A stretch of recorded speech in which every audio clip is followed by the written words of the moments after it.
What's up, people? We back. Kind of pissed off right now, y'all. I ain't gonna lie, y'all. I was getting ready for the live, right? Like I don't know if people really be like thinking I be trying to put on a show or put on an act, you know. But I do not like what's going on right now, like at all. Wait till some people come in here, man. No, but I know we early.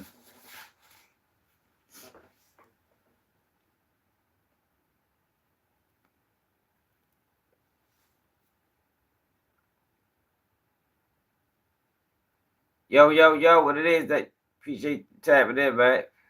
So what I was saying was, like, I don't know if people think I be like joking, yo, but I really despise what's going on right now. I'm like despise it.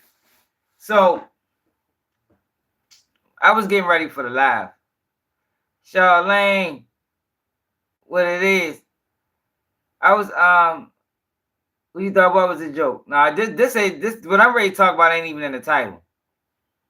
Ain't even in the title. Oh, you talking about the Shannon Sharpe shit? Well, anyway, as I'm getting ready for the live, I tap into my man Getty, man. Salute to Getty, man. Getty be fucking with Clubhouse. He fuck with that Wack 100 content. And y'all know I told y'all, I said, yo, Wack 100. Oh shit. Yeah, because I'm pissed off, man. Like this live probably gonna go way over the time limit. So make sure y'all subscribe to the channel and support the platform. Cash App Baltimore Swag. We ready to rock and roll. So anyway, I told y'all yo, that Wack 100 is on some bullshit. And yo, this all this snitching shit that we saying that's being publicized everywhere. I said it's an agenda, and I truly believe it's an agenda. But when I talk about Wack 100, I say yo, Wack 100 is trying to damage anybody credibility that got credibility aggressively. He is going after anybody with credibility. Anybody that took their time and ain't tell on nobody, he try and muddy their name. Y'all remember I said that? I ain't like what he did to Tax Tone. He still got the whole internet thinking Tax Tone a rat and Troy Ave had to tell. Like, it's disgusting. It's disgusting. So, right now, and it's been going on for a couple days now, Max B, y'all familiar with Max B? The way, what he call himself? The Wavy God or something like that? Well, Max B was one of French Montana homeboys back a couple years. You know what I mean? What year was this? Probably in like the 2010s. Him, Jim Jones, they was all from Harlem. Max B and Jim Jones fell out over a contract dispute. Max B got locked up. Jim Jones tried to put him in he tried to Suge Knight him like Suge Knight did Tupac and put him in like a 10 album deal. I mean, like this shit was crazy. So Max B signed the deal and came home and said, fuck Jim Jones. That's how he carried him. So Max B had 75 years at first. 75 years. Now, I never looked into the details of this case. You know, I was always under the interpretation that it was a robbery gone bad. You know, Max B supposed to been pimping some girl, and the girl supposed to set some guy up in a hotel in New Jersey, and it just went haywire. Max B ended up with 75 years. The co-defendant ended up with like life plus something. I don't know what the girl got. But somehow, some way, Max B gave all his time back. Now Max B got 20 years. Yeah, the Wave God. Max B got 20 years right now. So he's scheduled to come home next year. He's been locked up since like 2011 or something. He locked up for a while.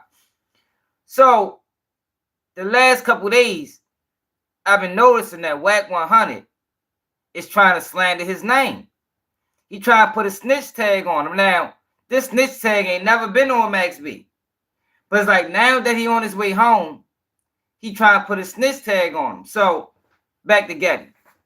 I told you Getty, and this ain't no shot at Getty. I fuck with Getty. Getty one of the solid dudes that's on YouTube.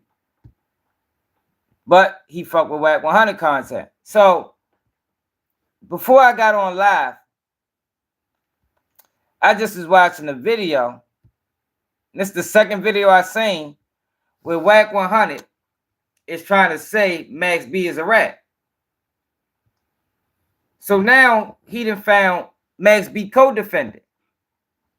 And I want y'all to listen to this conversation, y'all.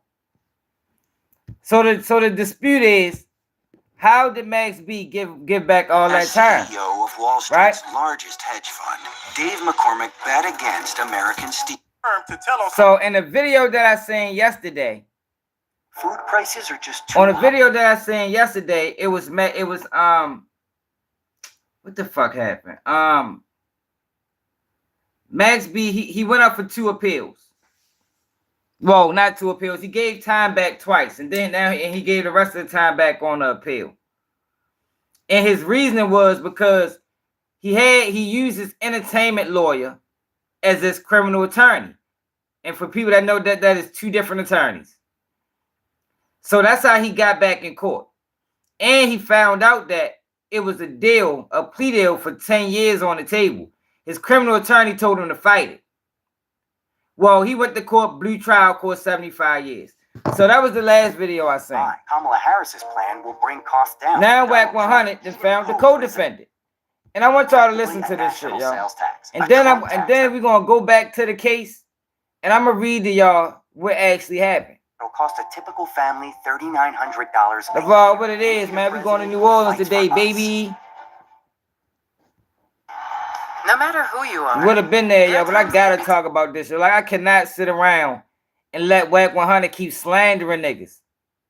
He's slandering niggas, yo, in the name of clout, putting fucked up bones on niggas.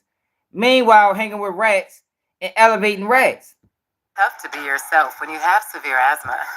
Whatever the fuck is going on. Man, you can't. Years plus like somebody to get. You can't tell me this is not an agenda.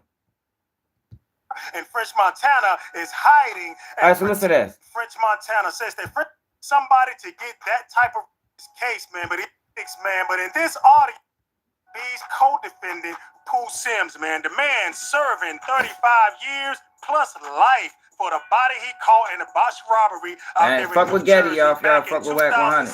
Man, but in this audio, he's breaking down to Wack 100 how Max B ended up getting a 50-year reduction on his case, man. But he also says that Max B had to give up some type of information on somebody to get that type of reduction because you're not going to get there without some type of information, man. He also speaks on passing on the paperwork to Jim Jones and confronting. But this is the thing, yo. Why is Wack up? Wack don't even know who fucking Max B is.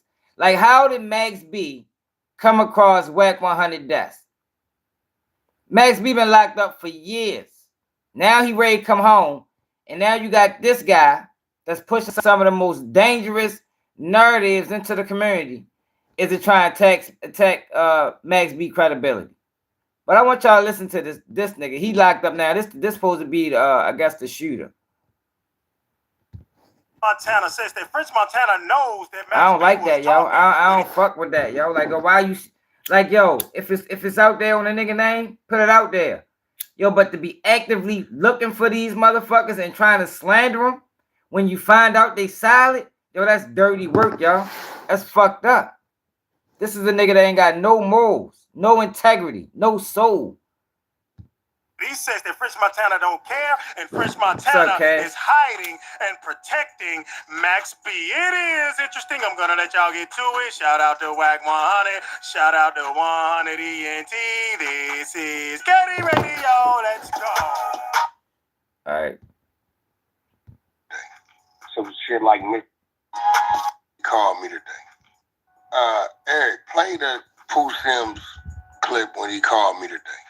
Some shit like misspelled words and all this shit, but we went to the thing and found the real court documents, and regardless of misspelled words, what you were saying, what you were saying was in there. He definitely he told where that woman lived at, where she worked at. I've been saying that, though. Wack, this. You hear that? Max B supposed to told all the women. But after this is over, I'm gonna read. Yo, he doing this. Yo, he trying to. He's actively trying to slander everybody name who's still on business. Meanwhile, he hanging with rats. Like I'm telling y'all, this is an agenda, y'all. That's why this nigga is getting money right now. He pushing all the bullshit. That man doing a white man's work. He a fucking sellout. Wack 100 is the biggest sellout we got right now. Shannon Sharpe a close second, but we're gonna talk about him. Nobody want to listen to me because I ain't got no platform. Oh, no. You know what I'm saying? Nigga ain't can, so that's what it is. On the phone right now. So here go the thing. Man, he the reason Blueface in there. Crash that boy out. Now here goes the next thing. We see in 2012, the appeal was denied, right? But then in 2016, he get a 55-year time reduction, right? Now I'm hearing about whatever went on with his attorney, but here goes the problem. If the attorney, it was misrepresentation for your defense attorney, right? Whatever the fuck is gonna go on, whatever the shit they saying is the reason why they gonna reduce your time, right? Then it's gonna be documented. You can't find why he got time reduction, bro. Exactly. But now look, this is what I'm on the process now. I just hired a new lawyer. I got another lawyer, my lawyer, right? But I'm filing an appeal right now that I got going on. So I gotta I'm about to get the paperwork because my lawyer about to get it. But you do know, right? Anytime that you take a sentence, this is anybody that got common knowledge. If you know, was anybody that been in the system. When you take a plea, you got to tell them what you pleaded to. You can't just take no plea and then walk out the courtroom like George Jefferson. Yo, but that's not telling, yo. That's not telling if everybody's already guilty and pleaded out and shit like that, yo. Like, come on, yo. Like, why are they trying to shape this narrative on this boy, man? Don't work like that. But see Everybody already booked. Saying he took a plea. He's saying because his attorney got caught doing some things or whatever. Nah, that's not what he's saying. This my life right here, Wack. I'm telling you what happened. So what happened was his lawyer was his. He probably jealous because Max B ready to get out. His rap. He might say any fucking thing. Time, right? So what he's saying is his argument was, okay, being that my lawyer was my criminal lawyer and my rap lawyer, he never told me about no deal. Had he told me about his deal, I would have took the deal. So now the court was saying, okay, this is a conflict of interest, right? So being that this is a conflict of interest, he don't know what the fuck he talking about. It's a conflict of interest because his motherfucking entertainment attorney was his criminal attorney. That's why it was a conflict of interest. He probably wasn't even motherfucking what's the word, y'all? He probably wasn't even certified to even try criminal cases. What they did was that's what it sounded like to me. It was okay, we'll offer you the deal, right? Because they didn't want to overturn the whole case. So we'll offer you a deal, which was 20 years. But now, in the midst of taking this 20 years, you still have to give a factual basis for your plea. You can't just take the 20 years and that's it. It don't work like that. In no court system in America. You got to explain. Yo, in any plea deal, you got to sign the statement of facts that the state write up. In any plea deal. If all of these guys sentenced and tried and all of that shit, this is afterwards, y'all. They already in prison. This is afterwards. He already got found guilty and everything. So it'll be absolutely nothing wrong with him signing a plea deal. Being as though you already found guilty. That don't fuck up your appeal or nothing like that. To them, why are you taking this 20 years and what matter of fact, he already found guilty. You feel everybody's already found guilty. In this 20 years. See what I'm saying? So he gotta give something up. He gotta give him something. Yeah. Listen to this shit, y'all. You can't just take the 20 years. This dirt, y'all. Do you think this nigga wait till I hear the details right now on that situation? Nah, I'm on that right now. This is what I'm saying. So I got a lawyer, and they're gonna have to give it to me You have to. This is stuff that's in my case. So they're gonna have to give it to you. You can't hide this. You can't sell it. You can't do none of that because I need this in order to argue. You know what I'm saying? Put forth my appeal. So I have to have it. You can't hide it from me. Giving it to you was one thing. Here's the problem.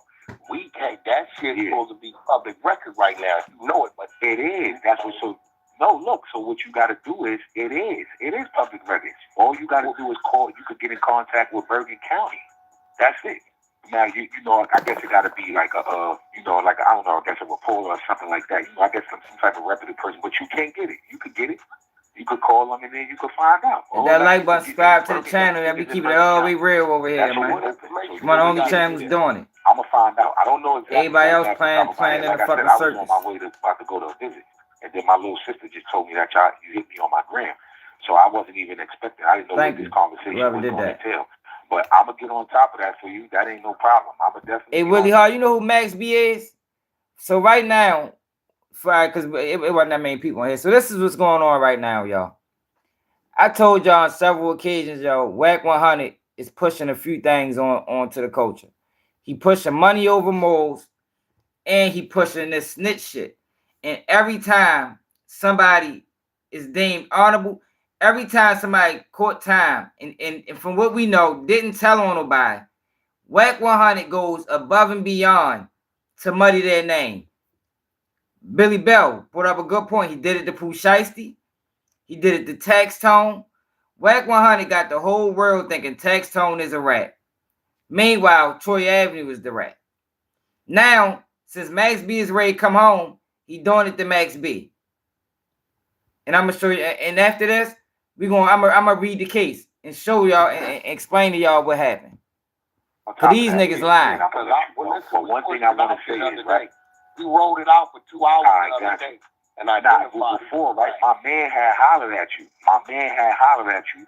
And he said that you was going in on me, talking about, yeah, I'm bugging, I'm just mad because he gave back time. So I'm like, damn. In my head, I'm saying, from the street.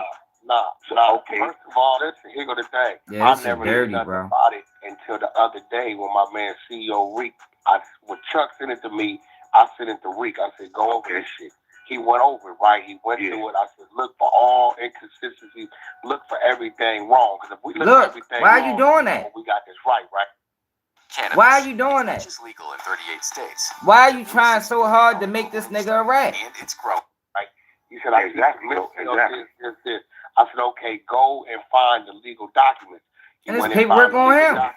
That's sealed. It's misspelled shit, but the legal document is saying the same thing. This paperwork is saying he identified female where she lived at and was worked at, right? All that. Okay, he took him to his own brother house, all that, right? This ain't no motherfucking secret. French hired this nigga. French noticed. He was coming to court for me. French was coming to our trial.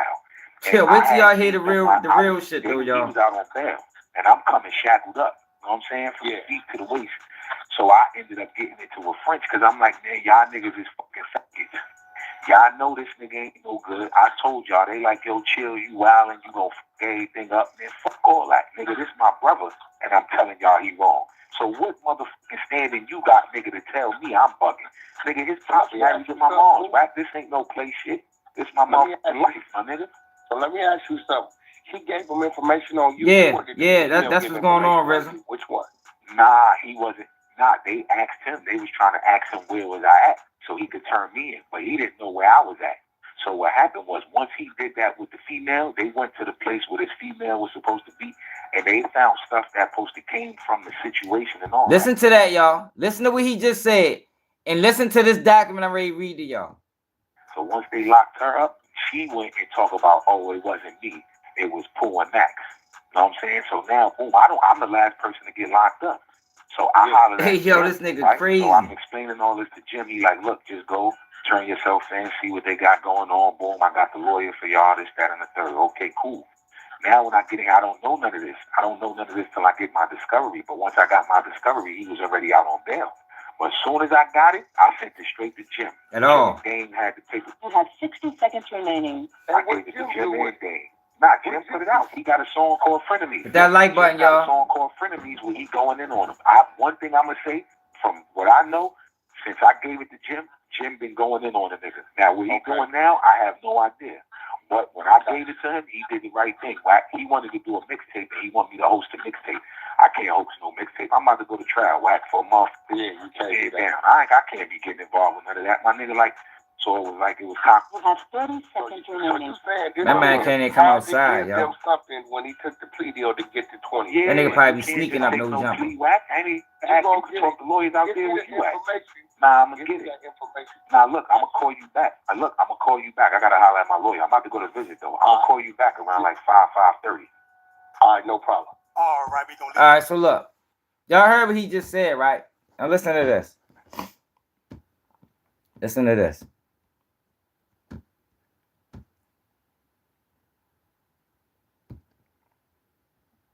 The state versus Wingate. Charlie Wingate is Max B. Listen to this.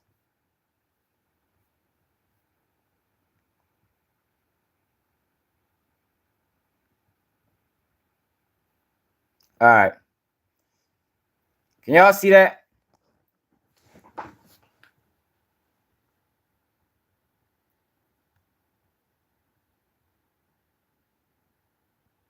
All right. A trial evidence presented by the state, including the testimony of co-conspirator Gina Conway. This is the girl that he said Max B that Yo said Max B told on. Established the following facts: Wingate and Lerdam were 28 and 21 years old, respectively. In September 2006, people knew them as brothers, but they may have been stepbrothers. So Lerdam, that's the guy that was talking. Wingate's on and off again girlfriend, Gina Conway, was an exotic dancer at a Bronx club named Sin City. One of the victims' attraction to Conway's precipitated the events that culminated in another victim's homicide.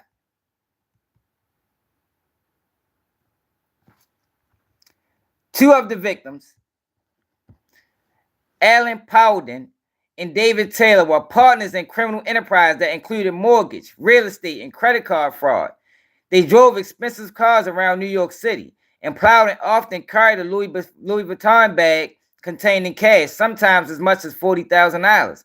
On September 19, 2006, while in the Bronx, Plowden noticed Conway standing across the street. That's the girl. He introduced himself, then took her to a bar where they had a drink. Later, he took her to a hotel in Maui, New Jersey, where he unsuccessfully tried to seduce her. Conway left the hotel room at approximately 4 a.m.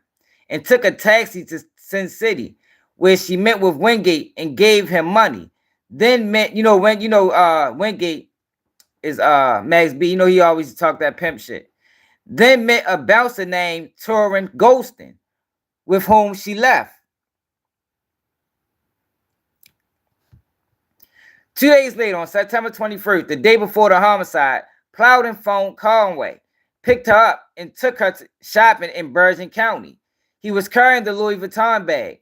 During the shopping trip, Conway telephoned Wingate to make him jealous and told him what she was doing. After shopping, Conway accompanied Plowden to the hotel in Fort Lee. Plowden gave Conway a room key. So Plowden is the guy that's getting money. Conway is the girl that Max B was on again, off again girlfriend, is how he characterized it. During their stay, Plowden opened the designer bag several times to impress Conway. Yo, he was geeking. Who thought it contained approximately $50,000. Later that night, Plowden drove Conway to Manhattan, where he dropped her off.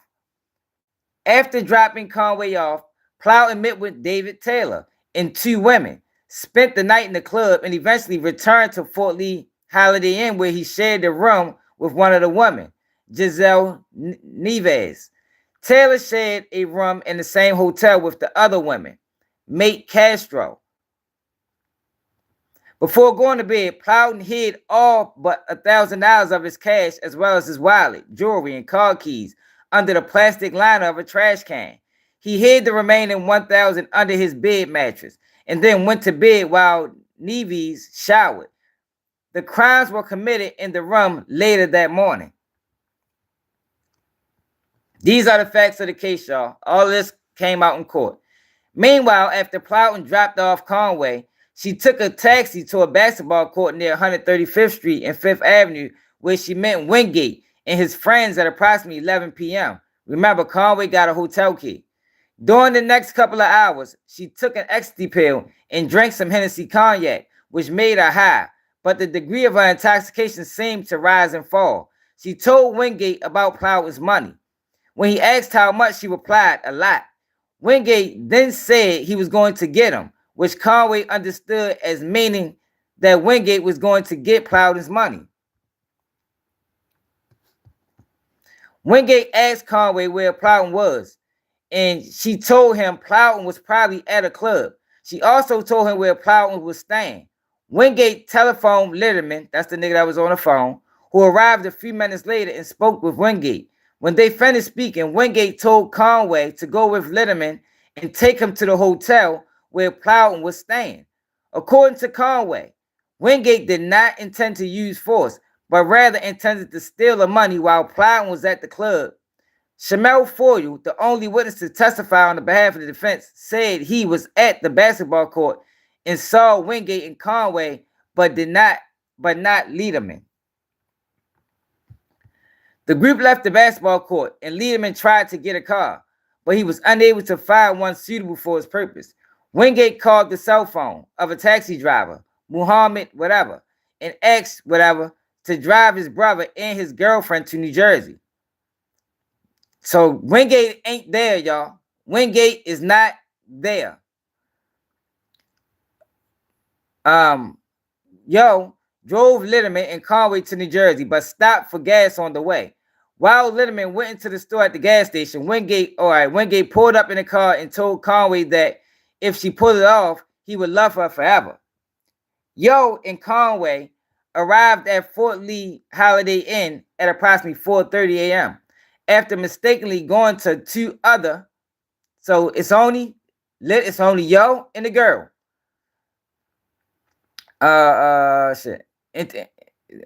During the journey, 3 cars were placed from Litterman's cell phone to a Holiday Inn reservation line. Upon their arrival, Conway spotted Plowden's car and told Litterman that Plowden had returned.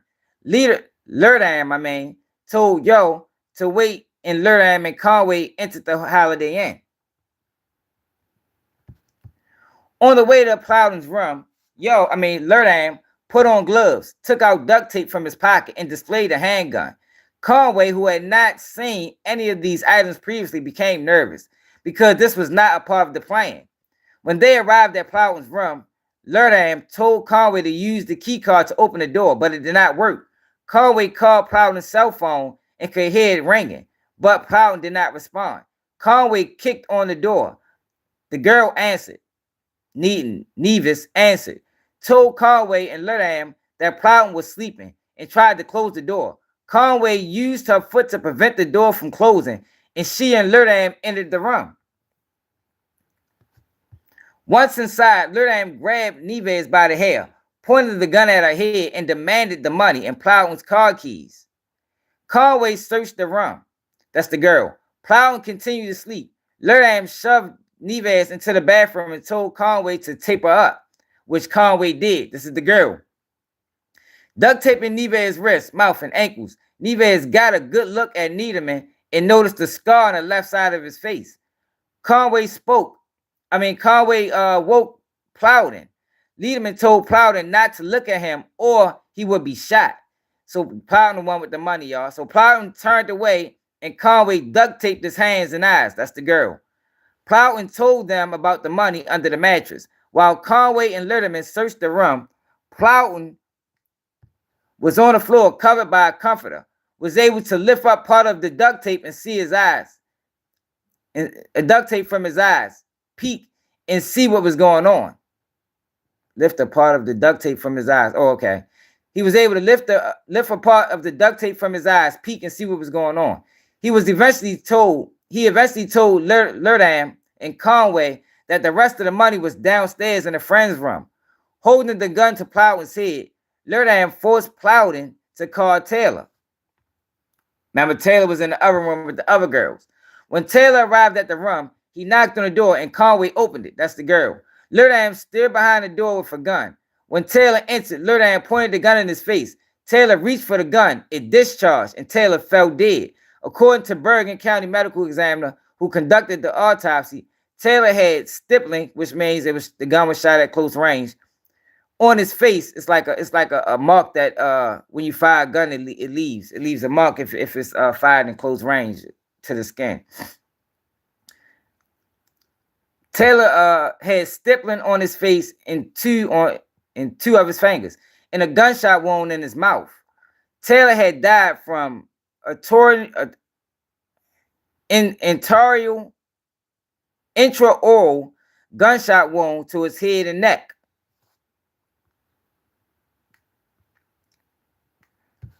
Conway collected items from the room, including cell phone, a laptop computer, and new clothes that Plowden had purchased the day before. That's the girl stealing all that stuff.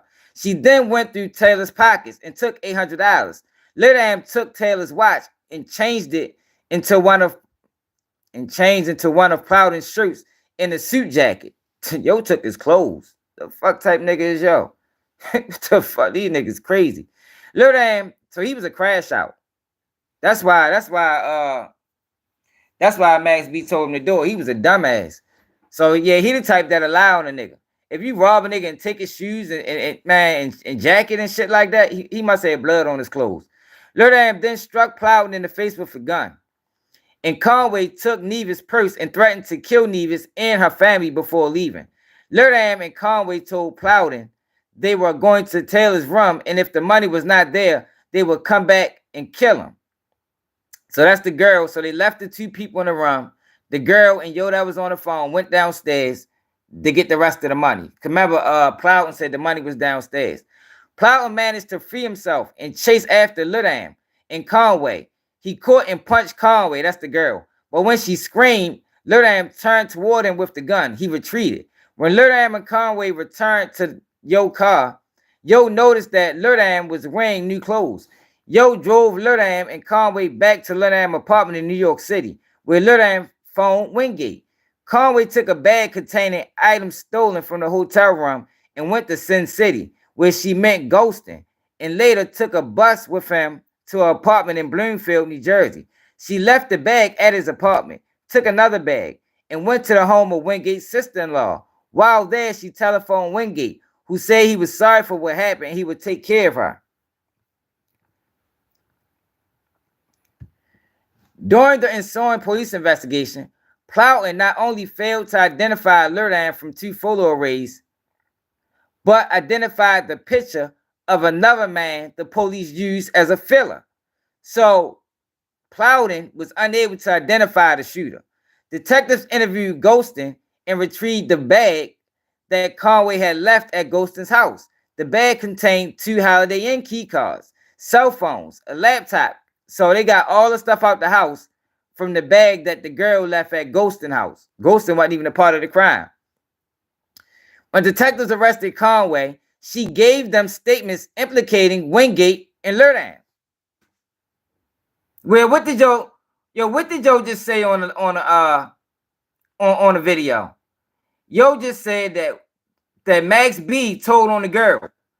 This says that, and this is court documents. This say when detective arrested the girl, she gave them a statement implicating Wingate and Lil Dam. A Bergen County grand jury charged Wingate, Lil Dam, and Conway in a 12-count indictment with first-degree murder. 1 and 2. Count 1, first-degree murder. Counts 2 and 7, first-degree burglary. Counts 3, 4, and 5, second-degree conspiracy to commit robbery. Count 6, first-degree kidnapping. Count 8 and 9, second-degree possession of a weapon for unlawful purpose. And the third-degree possession of a handgun without a permit. The grand jury also charged Toron Ghostin with receiving stolen property. The trial court denied defendants' motion for severance, which means they tried to get all their cases tried separately. And thereafter, a judge acquitted them of count 11, convicted them of lesser included count offenses of aggravated manslaughter in 1 count, and convicted them all and convicted them of all other offenses charged in the indictment. Wingate sentencing after appropriate mergers, the court imposed the following prison term. On count 2, felony murder, 40 years with 80% period of parole eligibility and 5 years of supervision upon release under the No Early Release Act. 15 years subject to NER on count 3, robbery of Plowden, concurrent to count 2, 15 years of NER on count 4, robbery of Neves, concurrent to count 2 and consecutive to count 3. 20 years subject to NER. What's NER again, y'all? They say NER was. No Early Release Act. Okay. Concurrent to 2 counts in 3 and 20 years subject to the No Early Release Act on count 9, kidnapping the girl. Concurrent to 2 and 4 and consecutive to count 8. The court also imposed appropriate assessment and fined Wingate $50,000. All right, so he caught life.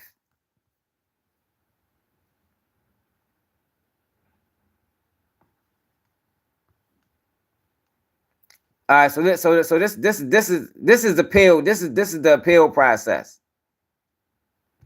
Wingate's argument in his original brief, Wingate argues: point 1, the trial misapplied its discretion in denying the defendant's motion for a judgment of acquittal at the end of the state's case on counts 2, 3, 4, 8, and 9, because the state only produced speculative evidence that the defendant had the intent to participate in the robbery of Allen Powell, aided co-defendant Litterman and Conway in the shooting and robbery of David Taylor, and the kidnapping of Giselle Neves and Allen Powell.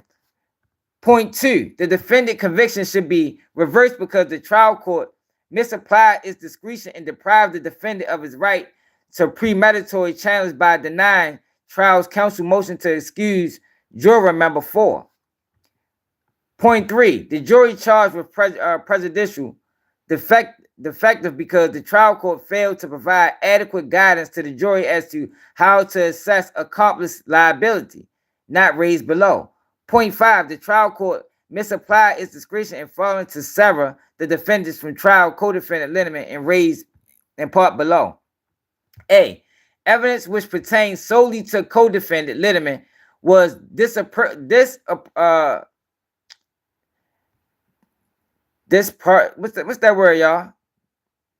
dispartially greater than evidence which pertained to the defendant to have justified severance, raised in part.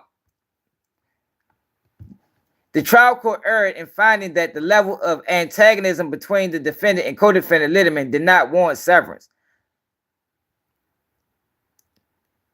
The aggregate 40-year base custodial sentence imposed was manifestly excessive and represent a misapplication of judicial discretion. Imposition of base sentences is excessive for the statutory authorized minimum 30-year sentence of the defendant's conviction of felony murder on count 2, and its excess of the statutory authorized minimum 10-year sentence on a defendant conviction for the robbery or kidnapping on counts 3, 4, 8, 9 cannot be supported by a qualitative analysis of the aggravating and mitigating factors presented. So basically, y'all, we ain't gotta go through no more of this. Let me see. The power charge, is there anything else important in here? So basically, they gave the man 75 years, y'all, for a crime he wasn't even there to commit. So it's not surprising, yo, that they took time back. And then once you factor in the situation with the lawyer, yo, like, why do people do this? Like, yo, why you want to muddy this man's name? Why you want to muddy this man's name without no evidence? No evidence. Then y'all heard the man lie when you just this is all court documents. When you see in the court documents that the girl told on Max B. The girl told on Max B. But he sat around and said the girl that Max B told on the girl. Like, yo, these niggas is dirty, yo. Like, yo, if it's the truth, put it out there. Yo, but don't lie on the motherfucker, man. Don't lie on the motherfucker, yo. I don't respect that shit at all. I don't respect that at all, yo. So it ain't surprising. 75 years, yo, for a crime he wasn't even there to commit. 75? They over-sentenced him. They over-sentenced him. Gave him way too much time. 20 years is more sufficient. That's what he should have got in the beginning. He had a plea deal for 10. The fucking judge, the fucking lawyer told him to fight it. Fucked him over. Went to court and blew trial and lost. No, Max B ain't out.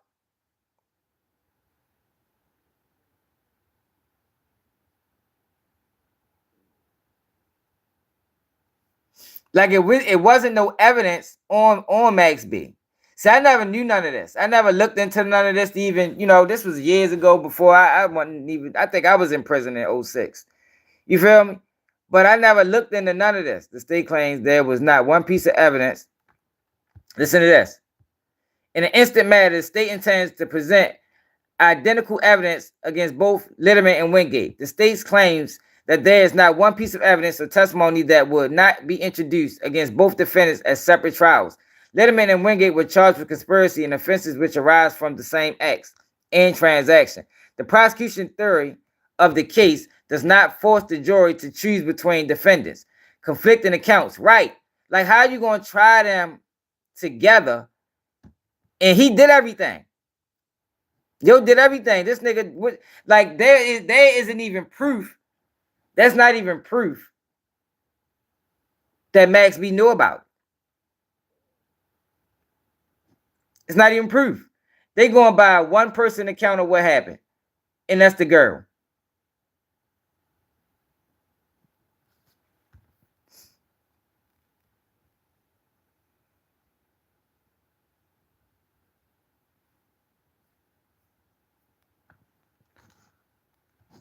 Yeah, y'all. So let's get to what we was talking about, y'all. You think people won't check? Yeah, yo, that shit dirty work, y'all. So let's get to what we was talking about. So right now, y'all, I just had to put that out there, y'all. Like, I'm sure it's a lot more information, yo, but just based off of the case and the evidence that was presented, I can see why. Without even without the lawyer shit, yo, that man ain't deserve no 75-year sentence for a crime he wasn't even there to commit. It ain't even no proof that he even told them to commit it. That's just what the girl said. You feel me? That's just what the girl said. And they probably checked phone records and shit like that, but there's still no real concrete evidence. That's why in the appeal, it was all speculative. Their case was speculative on him at best. Now on the other nigga, they had probably all type of shit. They probably had cell phone footage and, I mean, not cell phone, but surveillance footage and everything. But goddamn, that shit took 45 minutes. Yeah, yo, but we got a lot to talk about today, yo. We got ADAM22 sit down with Baltimore's Jay Hill. I want to check that out because I think Jay Hill, I hope he grilled him. ADAM22 been doing a lot of fuck shit, a lot of sucker shit all over the internet. He been coaching vulturing. Now he's sitting down with Jay Hill, and I want to see how Jay Hill handle it. Then we got Shannon Sharpe, the blowback from Shannon Sharpe. There's still people in denial, which is crazy. ESPN, they gave their take as to decide if Shannon Sharpe is going to be reprimanded for what he did. We're going to talk about that. But first, I want to talk about New Orleans, man. Super Bowl. Like, yo, New Orleans is going crazy over this Super Bowl and the fact that Wayne isn't a part of it. Now, I understand now, in New Orleans from being upset. But Dee-1, who is from New Orleans, but Dee-1 is one of them guys that's against gangster rap. He don't like nothing about it. So Dee-1 gave his take on the Super Bowl and Wayne in particular. I want y'all to hear what he got to say, and I want y'all to hear what New Orleans got to say to him. Like, yo, it's crazy, y'all. Like, yo, everybody, yo, people be too emotional, yo, and they be too emotional. Too emotional. Nobody's using better judgment. Nobody's using common sense. Nobody's using their brain. It's everything is emotional. Like, yo, I don't even think Wayne, like I said, yo, and I heard Joe Budden say the same thing. But I don't even, after me, but I don't even think Wayne, health-wise, is good enough. That man had seizures. That man had hella wild shows. I'm Donald J. Trump, and I approve this message. This is America's border czar, and she's failed us. All right, so salute to Frankie Diamonds TV, man. To gather my thoughts, I'm gonna make a reel about it and put it out, cause Lord have mercy. Everybody want Lil Wayne to perform in the Super Bowl. And y'all know, if anybody know D1, y'all know how much I grew up on Lil Wayne and all that. I could quote you all Lil Wayne. But are y'all serious? Are y'all serious? Y'all think Lil Wayne need to be performing at the Super Bowl? Y'all, number one, no. Bro, we have set the bar so low as black people. We have set the bar so low as black people. What are you gonna perform at the Super Bowl? That's why all my bitches love me. What are you gonna perform at the Super Bowl? She sucked me like a lollipop. She licked me like a lollipop. What are you gonna perform at the Super Bowl? Bring out the choppers and bend that December 31st. Showed up the droppers and... Bro. But y'all can't even see past that, bro. I'm just gonna stop, bro. I'm just gonna stop. If y'all wanna know my prediction, I think Kendrick gonna bring him out as a special guest. You know, I just tell y'all that. But God, dog, they said probably. Yo, dedication to okay. I'm just gonna let. They said lean. What are we talking about? I'm not saying Lil Wayne don't have hits. I'm not saying Lil Wayne ain't probably the greatest rapper alive. You heard me? But talking about what? And when you get on a platform like the Super Bowl, and when you represent New Orleans, it's just like, what's our standard, man? What is our standard? Like, what are we talking about? That's what we want to represent us? What's up, Britt? Britt, this one of them ones, I'm going to sit this one out for right now. I ain't even going to, because I already know, because I see that it's a lot of city pride, you heard me? It's a lot of city pride, like New Orleans pride, and it's like, yeah, in the name of New Orleans, he need to be there, but it's just like, some stuff is just bigger than city pride, you heard me? Some stuff is bigger than city pride. If y'all want to know, I perform at colleges and for nonprofits and with churches and stuff all around the country. One thing I see with nonprofits, no, he definitely has times they'll sacrifice the integrity of their message, but they go after the biggest celebrity, right? So when you think about it, anytime it's just like, yo, we don't care about the integrity of what's being represented. Because we just want to go for the biggest celebrity. Of course, Lil Wayne, the biggest celebrity to ever come from the New Orleans rap scene for sure. But like, just the fact that we just instantly jump to Lord have mercy. And we going so hard. Everybody going so hard. Like I can't, man. I can't. I'm gonna sit this one out. I did want to get on live and just say this. And it's just like, yeah, we all can love certain stuff. But when you get on a platform with 100 million people watching and you representing New Orleans and you representing black people and you representing hip hop, like, what are we talking about, bro? And that's what I was saying, y'all. Like, yo, people not looking at the full ad, the whole picture. You're not looking at the whole picture, yo. Like Wayne ain't that guy, yo. Wayne don't need to be performing at no Super Bowl, man. Stop, bro. Yeah, but stop. Wayne is known for lane and heavy drugs, cocaine, and like Wayne got a fucked up image. Without me even saying it, that's your fault. You really sitting here like, what he gonna say? What Dee-1 about to say? What do you think? That's your fault, dog. You talking about get to the point. The point is, you should know the point already, but our people don't know the point. And this is the thing too, y'all. You know the NFL tries to be on this social justice wave, and Wayne ain't that. We to go to the first video I did when I talked about Wayne, and we went to some of the statements that Wayne made. Yeah, but we talking about cocaine and heavy drugs, fly guy. Heavy drugs. Like the nigga looked like he was on heavy drugs. Check him out. That nigga used to look like that. But and Wayne have said he don't give a fuck about people that don't give a fuck about him. Like, you know, the NFL, you know, it's bigger than just music. Now, if you want to go hit for hit, yeah, Wayne deserves that. But when you look at the overall picture, Kendrick probably was the best person to fit that slate.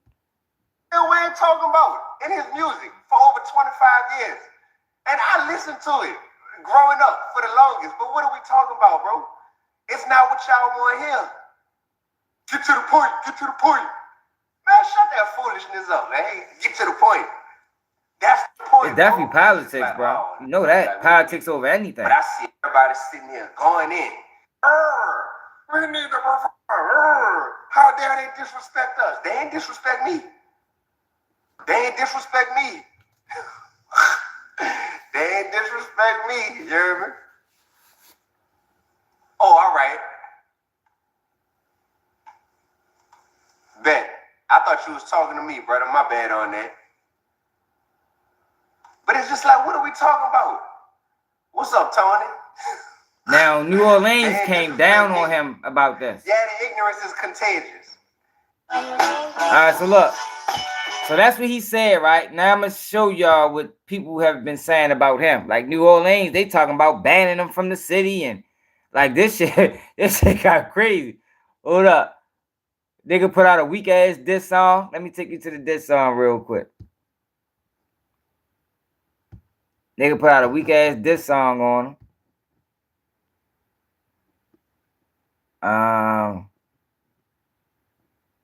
Is this it? No, that's not it.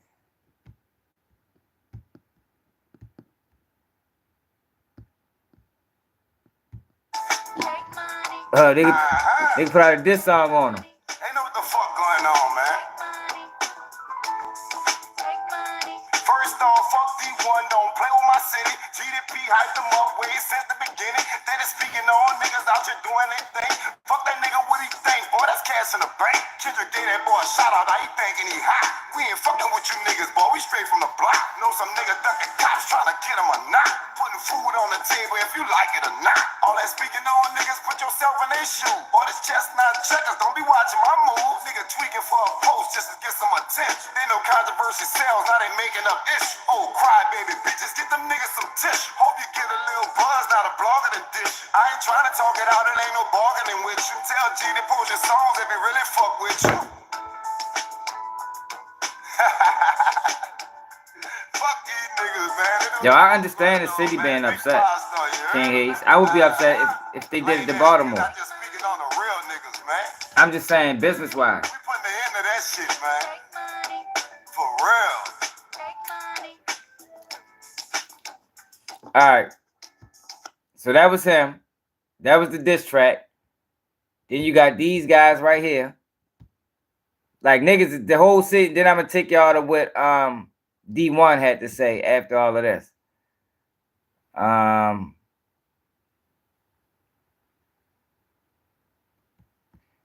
No Rap Cat.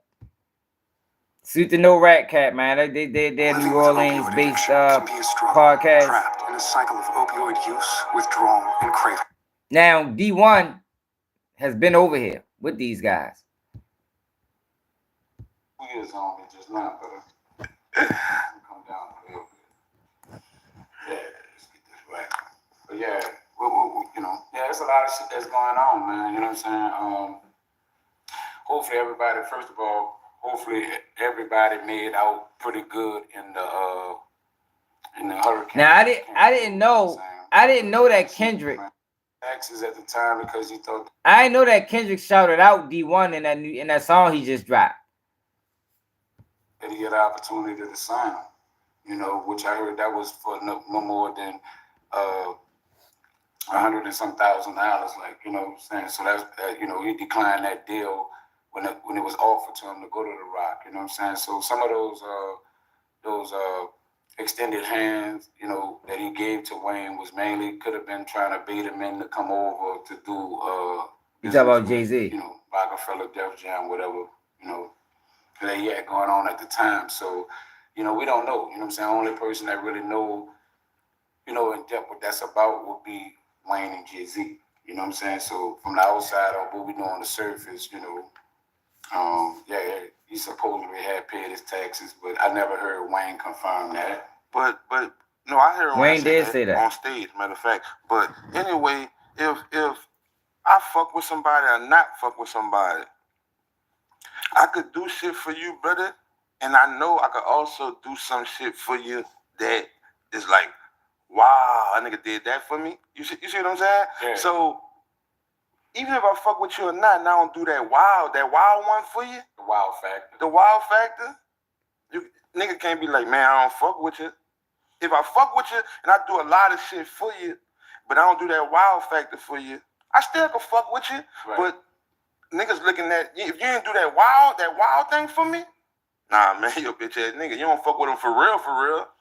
Right, you know, like I said, like niggas is, yo, New Orleans is upset, and I don't blame them. You know, like I said, if they did it to Baltimore, I would be upset. But you gotta look at it business wise. The more research I've done on it, it sounds like there is a group of people that actually define these who's going to perform for Super Bowl, things of that nature. So, you know, and I think the mayor do have something to do with that as well. So, you know, it ain't just like Jay-Z like people would probably just think it is. So now they say, y'all, they say this how the process go. Jay-Z and the NFL put a list together and they send it to the city, and the city picks the final person. And like I said, I'm quite sure, you know, the reason why Wayne haven't spoken out on it or Jay-Z is because they probably already know, you know, pretty much what the business was, and it had been explained and understood from Jay-Z put out a statement. So to the public, y'all say what y'all want, but, you know, we know what's going on. All right, so that's cool. So let's take that route since the nigga won't go that way. All right, so what that do is that expose certain things. But see, when that announcement came for Jay-Z, when that announcement came, they put it out like that for you to take it. Like, I'm the one that make the decision. It's a big deal that I became a part of this. This big for the black community. This big for hip hop. That's how they wanted you to take the announcement. And LeVar, you from New Orleans, right? Nigga, no. LeVar, aren't you from New Orleans? By myself. Woo. You see what I'm saying? So exposed to let nigga know. Well, you would have never came out for the announcement. Oh, I'm just this and yeah, he is, yo. I just think people, you know, black, we emotional, yo. That's just how we is. Really make decisions. The announcement we emotional, man. Right. Sometimes we let the emotion get the best of us. People didn't go into depth when he said that he was going to be in that he position. Said, I'm only saying my comment to what Dee-1 said. You're not supposed to came across like that. It was nothing to question. Like that was the announcement. Shit was big. It came across like, man, like entertainment, hip hop. This shit about to go down. That's the same thing they did when they say he bought the Brooklyn Nets. You know what I'm saying? It was like Jay-Z, you know, them bought into the basketball team, the Brooklyn Nets. He's bringing them to Brooklyn, the whole nine. And then when he get there, okay. And don't get me wrong, I respect business because that's for the why people do trenches. collaborations with your for Alabama, Mobile. So we can use your face. Wow, there's a motherfucker around that bitch. Like, so I understand it from that point. That's why the announcement is leading us that way, because yeah, that's the fate. They want you to take it. They want you to receive it like that. Yeah, but you know, also when you look at it in depth, it's like a use me play too, because if we use the Brooklyn Nets thing that he did with them, it was almost like you had us like rooting for you for that. So, you know, come on, man, you know what I'm saying? Like, either you playing on us or you allowing them to play on us. But somebody's playing on somebody, like, you know, at the end of the day. Like, them niggas taking it personal. Funny to me, bro. I got an echo Nah, vibe. you good. You sound perfect, huh? You all right? Okay, maybe it's the earphone. Maybe so. But, just on some shit like that part about using the nigga, it's like to that person, this is a form of me to make money. You know what I'm saying? It's a collaboration, it's a partnership, it's a business. However, that's how it goes. You know what I'm saying? But as far as just using the nigga, I have learned to know that we talked about that before. Just don't misuse me. You know what I'm saying? But like Shannon Sharpe did to his can't people. Get mad at another nigga misuse if you see value in me and you want to attach yourself to me. You see what I'm saying? Right. You find use in me. You know what I'm saying? If not, I'm useless. So I can't knock a nigga who trying to use me. Just don't misuse me because, yeah, I'm glad you see value in me. Yeah, but it can become a misuse when... That's the disconnect. Yeah. If it's become that. It becomes a misuse when you know, advocate for something. Like when you put it out, you could always say, I have a share, I have a percentage in this. But instead, it's like, Jay-Z just bought the Brooklyn, you know what I'm saying? And he's bringing them to Brooklyn. Like, come on, bro. Like, you make a big move. Yeah, you knew the business. Yeah, that was dirty work. Allowed it to come out a certain kind of way. I agree with that, y'all. That's how they be tricking niggas in the us, cause you know we the biggest consumers. So they put faces and niggas allow them. Niggas be allowing them to use them as the face so they can make money. I don't respect that shit. I think that's sellout shit. Make you look like you did something major, but really you was just using, you know what I'm saying? Yeah, straight up. In that situation. I don't know where Raceky at. Raceky probably mad at me, man. That was gonna get behind it, and it wouldn't be. I'm hoping Raceky tap in today so we can talk. Like, hold up, bro, y'all just gonna come. I know he ain't take it personal. Business is up for y'all. Niggas be wrong, yo. You know how niggas is. Niggas be wrong. He'll be back. Raceky my guy, man. He know that. Or whatever, and that level, move them out. You know. Get them out of their position so that y'all can do what y'all want to make. He just ain't ready to come back and say, "Oh, you was right, yo." From the struggle, you that's understand what we about, and you trying to bring big business to this area for us, and then you have nothing else to do with it once the deal went through. That's to me being cause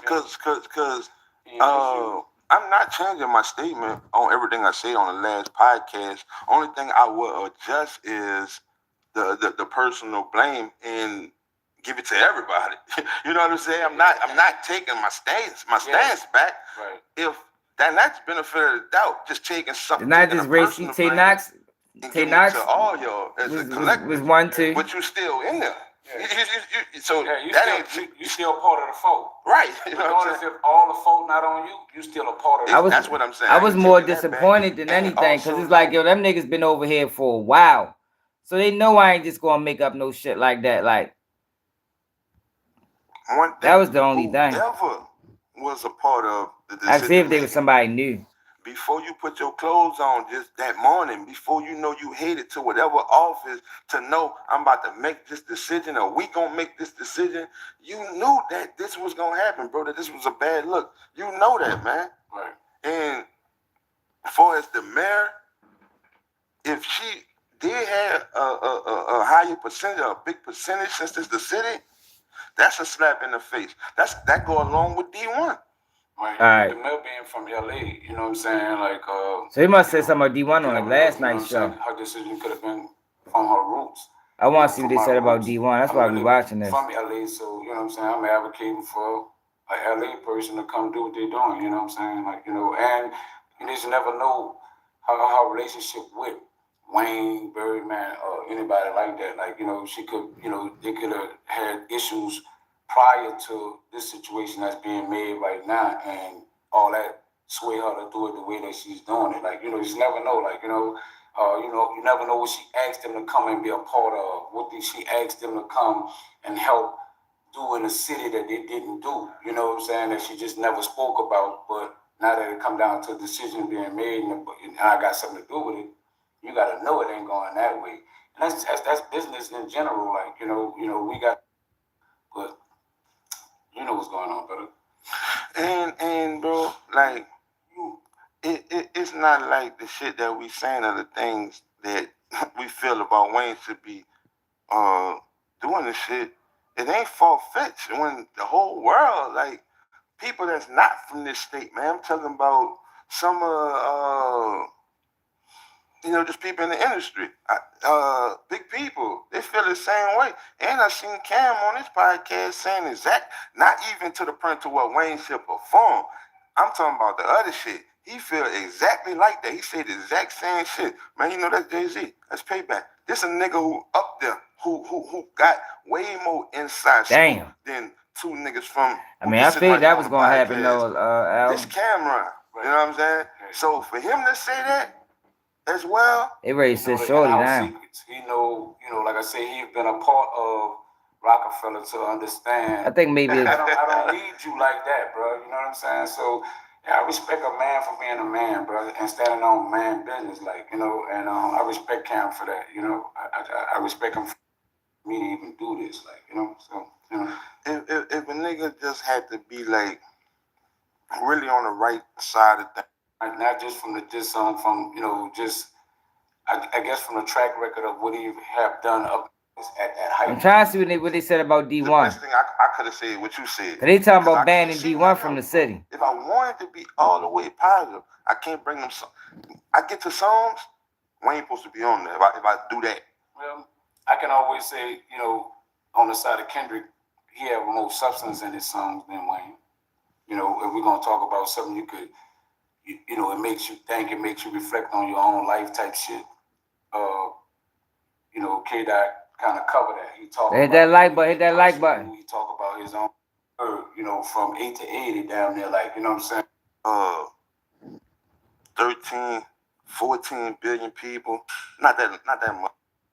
Which one would be greater instead of judging like the hip hop community from? I just think he talk about real life shit that, push the envelope when it come down to challenging, the elites and things of that nature. Like, I just feel like he speak his mind like 100, like, on what he really believe in. So, but nature. So, Go ahead and let him, watch, we got the opportunity to do it, let him do it now and get it over with. They ain't like us, it's gonna be something else. I want to say, dog, that I just know how we roll.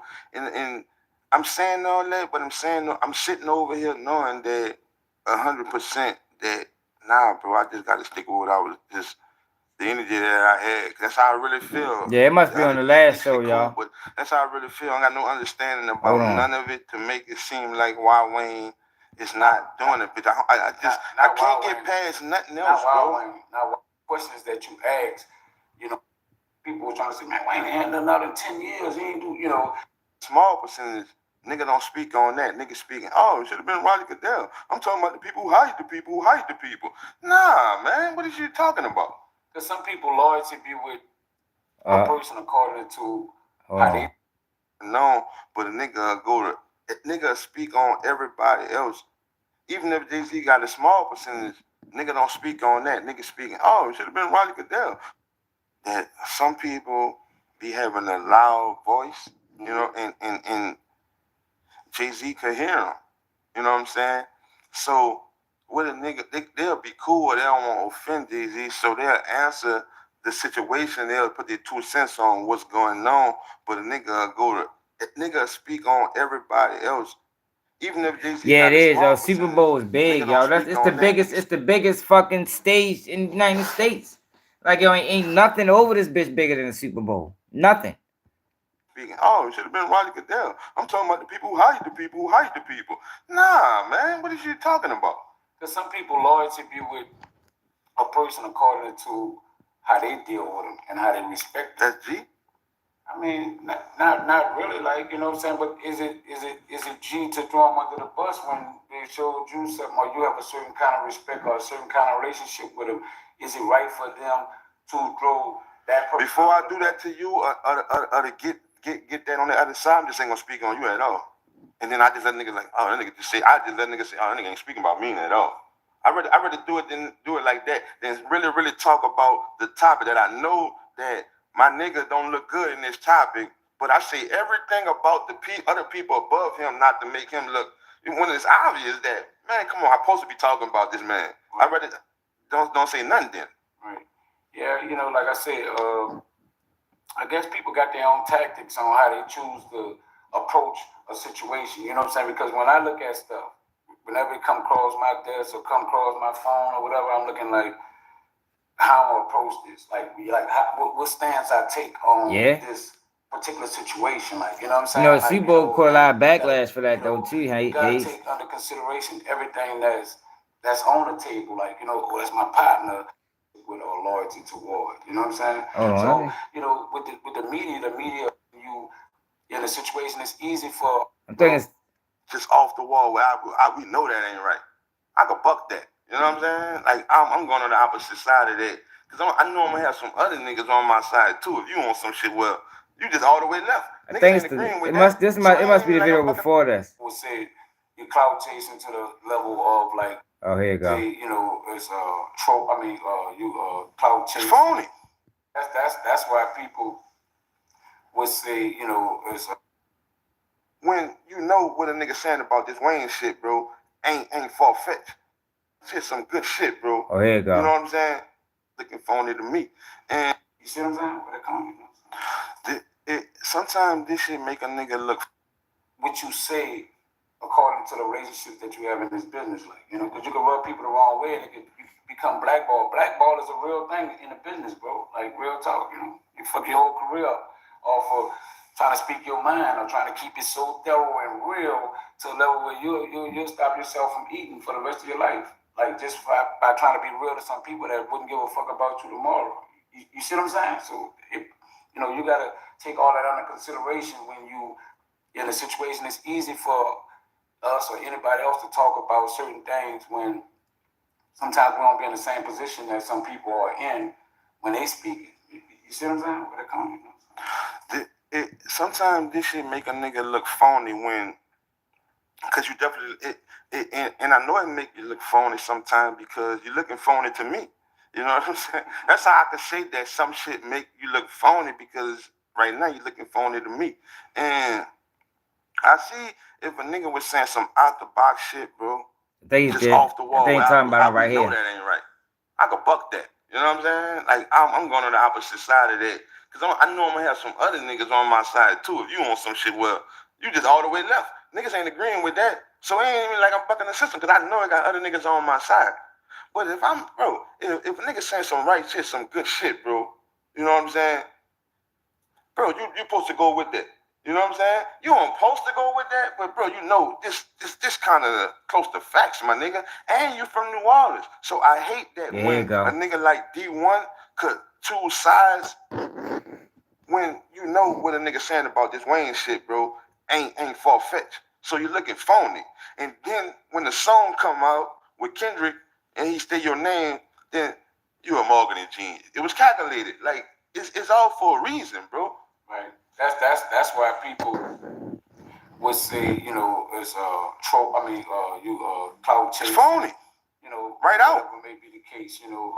That nigga mad. Saying, that's why people would say, well, he mad. Clout chasing to the level of like you tie yourself into trending subjects and be on the opposing side of what the majority. Now, Dee-1 has been on this platform, to my knowledge, a few times. You can get swamped. You can get covered up agreeing with the majority. Like, you know what I'm saying? If everybody's saying yay and you saying nay, and your yay, so many niggas saying yeah that they might not even notice what you said. But when you say nay, nah, that's standing out a little more because you're like, how the fuck? You know, not everybody bringing up. Hey, Brittany from Baltimore, you wild as a motherfucker, man. Look at the marketing behind it.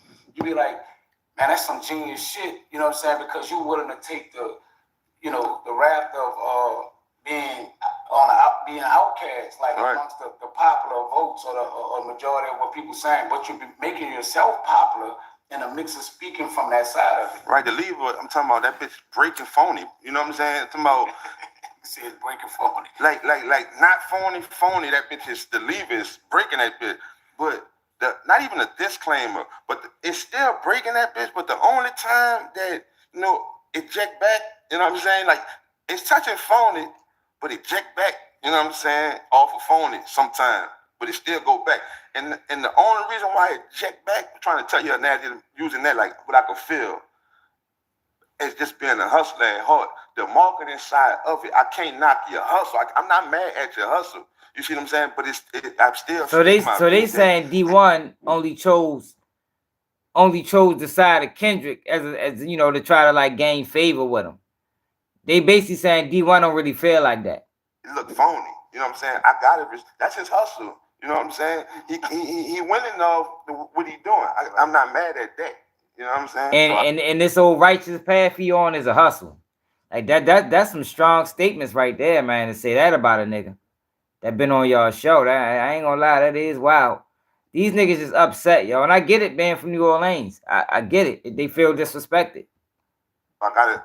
But that bitch still back to, that bitch checking back a little bit, but that bitch still check back a little bit. You know what I'm saying? Right. With you know, this where it gets crazy to me, because you say Wayne shouldn't be in the Super Bowl or headlining, but Kendrick talks some shit too. You know, he talks street shit. He talk, you know, he's not like a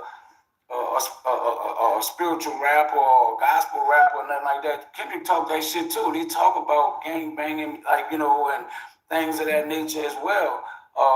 Spinning and, you know, and he'll bust your head if he got to, and you know what I'm saying? You know, even the song that he shouted D1 on, he was saying, boy, y'all make me want, you know, he left the words out, but you get his point, like, on what he was standing for, like, or what he was talking about. So at the end of the day, you get it. Yeah, so at the end of the day, you know, this dude to get up there and bust a quick walk move and the whole nine, like, you know what I'm saying? Lopes, cuz. Yeah, you know what I'm just saying? You know, he understands the culture of that shit, and he's not knocking it. He's kind of a product of it, and he embraces it as well. You know what I'm saying? So when you say Wayne is not, you know, the caliber artist that should be there, then you got to say the same thing about Kendrick. If you're talking about, he throwing his hood and shut up on that bit. He can. He might. I don't know if they say none of that. All right, so we basically got what they saying about D1. So D1 responded to that, and this is what D1. Let me see if they got that other D video on here. So this is Getty Speaks page. Getty Speaks be fucking with Birdman. All right. So this nigga has something to say too. Who's this? Come on, D1, bro. Ain't you mother partner, son? Come on, partner. You ain't supposed to do that, dog. Not to the home team, dog. Not to the home team, dog. Talk about what the man, what records he got, this, that, and the third. Man, all that don't make the same records you was rapping yourself, partner. You understand me? What's going on? Why you got to let hatred for Weezy right now, bro? You understand? So that's Uptown Mo. Signed to the squad or something. What happened? You hear me? Because for a whole long time, you sound just like him. You understand? What's going on, brother? You hear me? That's sad, son. That is horrible. That is pitiful. I catch him a couple of them dreams I cheat. That's how it's gonna go. You understand me? D1, bro. What the D stand for anyway, man? Disrespectful. Devious. Damn, why they coming at the one, the detrimental one, what is that for?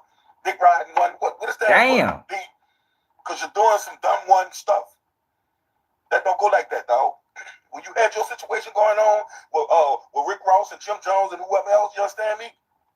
Did anybody from the city come on there and say, man, yeah, D1, you tripping? How you gonna tell them D1 such D1 so, yo, see, do y'all think D1 was out of line for speaking against New Orleans? I don't think that's a tough one, y'all. No. Ain't nobody go at your head behind you going at a nigga head outside our city. Everybody was behind you. Even though people ain't even agree with it, you hear me? But they was behind you. Because you home team, partner. You feel me? I don't care what Wayne do or whatever music he make or whatever team he love or whatever. I don't care about none of that. He home team, partner. You feel me? He home team. So we pull the gang up and ride behind that, man. Real rap, dog. Real rap.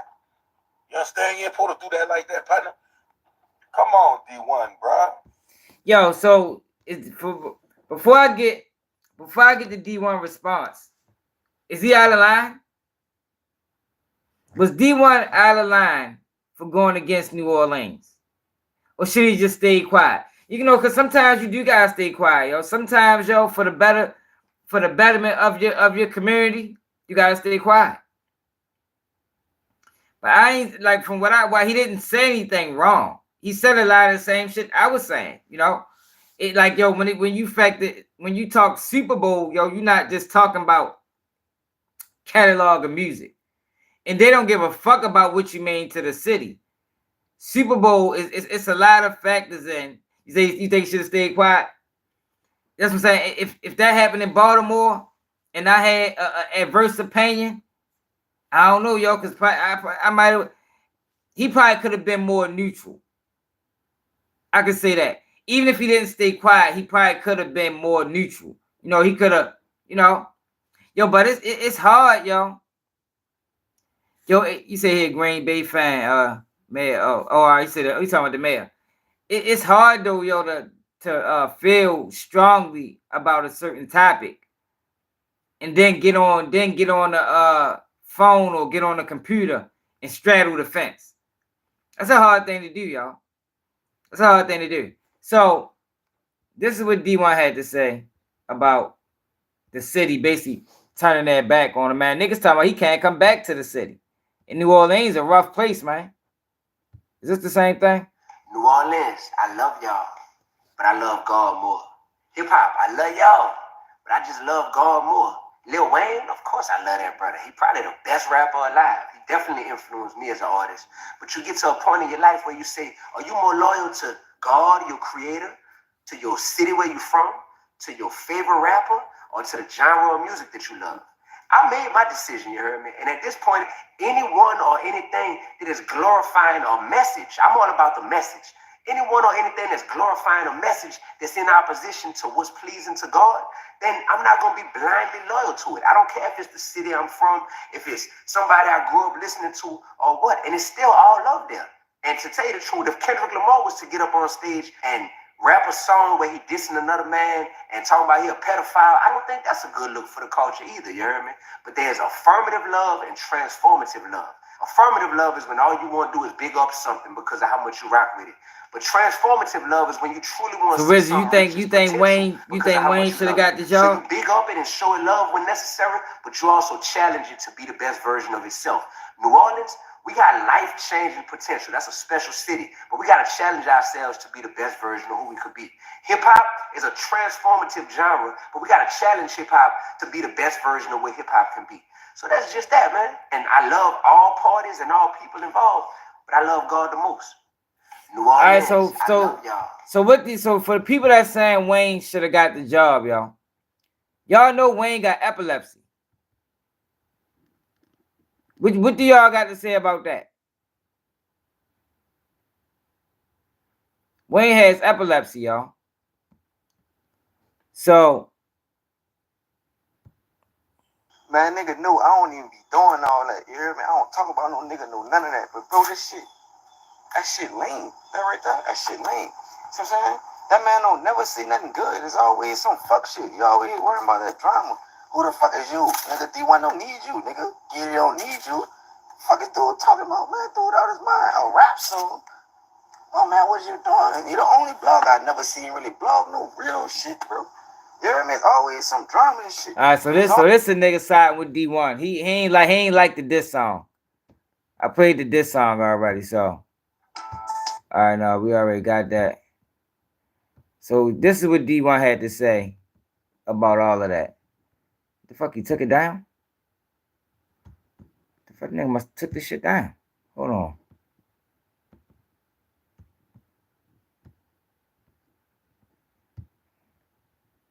All right. This is why you should never love your city more than you love God. So Kendrick Lamar shouted me out in his new song, and honestly, it's been life-changing already in the past 24 hours. That's the elevation. At the same time comes the condemnation.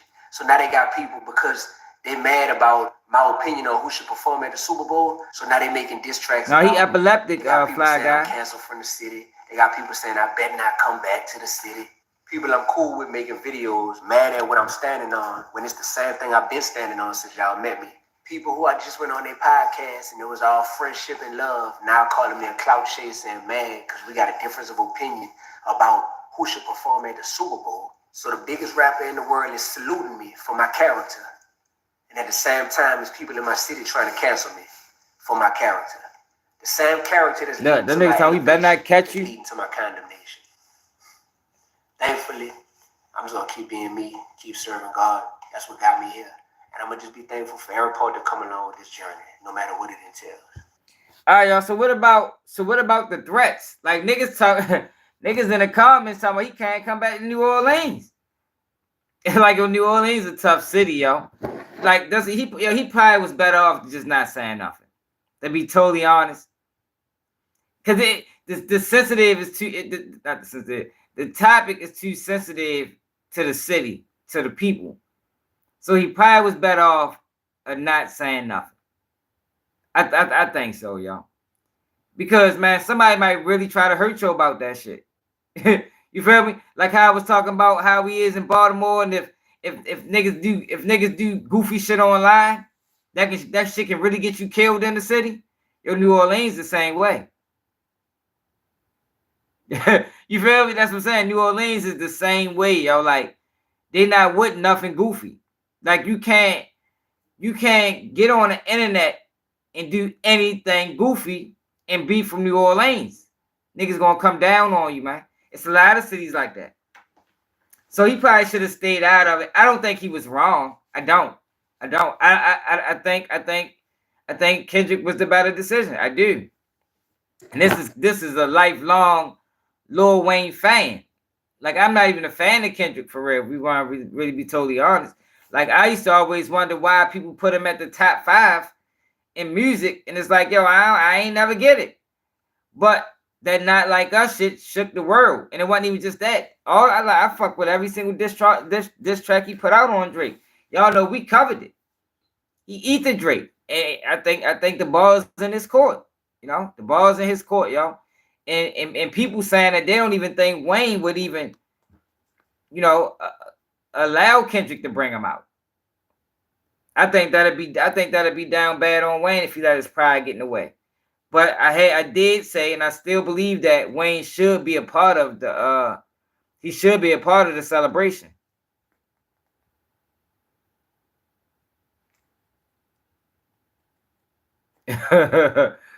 Hey, he probably should have listened, especially for this instance. He probably should have listened, y'all, because the beef from New Orleans and the go against Wayne is wild. And it probably made niggas even more mad because, Kendrick just dropped that song and niggas said he shouted out Dee-1. That shit probably pissed niggas off even more. So now it looked like, man, you knew what you was doing. So that goes into what them boys were saying on, I forgot the name of the podcast, but the podcast we just watched. That goes into what they were saying. Like, man, you knew what you was doing, man. You try and gain favor. You try and gain favor with them boys. So I think he would be a part of it, just not. People saying, well, Wack 100 said he talked to Baby, and he said, man, if Wayne ain't the top performer, Wayne ain't performing. Straight up. I think that'd just be a pride issue. I think that'd be a pride thing. I think Wayne should perform. I think Wayne needs to perform. But for him to headline, nah. I think Wayne health is a problem. So, oh shit, yo, we still got 2 more topics to get to. So we might not get to the Shannon Sharpe thing. Well, we could talk about Shannon Sharpe, yo. I already did a few videos on Shannon Sharpe. But ESPN say that they are not going to suspend Shannon Sharpe. Matter of fact, I might can do that real quick. Hold on.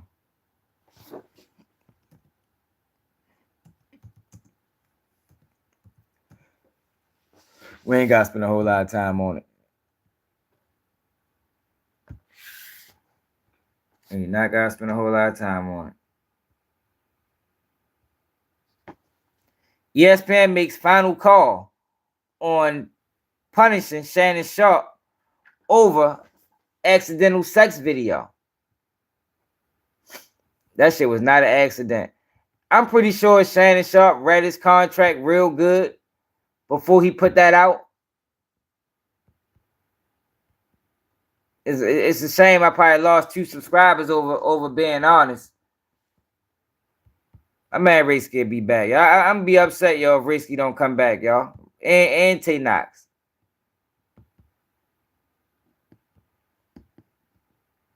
I'm be upset about that, man. Those my guys, man. Shannon Sharpe had the internet buzzing Wednesday, September 11th, for the reasons other than his usual outspoken opinions. The 56-year-old media star, who regularly makes appearances alongside Stephen A. Smith on ESPN First Take, accidentally went live to his 3.2 million Instagram followers. Throughout the nearly 5-minute video, he could be heard having a sexual intercourse in the background while his phone lay alongside him on a bed, and was later turned face down on the table. According to the reports TMZ Sports on Thursday, ESPN has no intentions of punishing the NFL Hall of Famer for his social media mishap.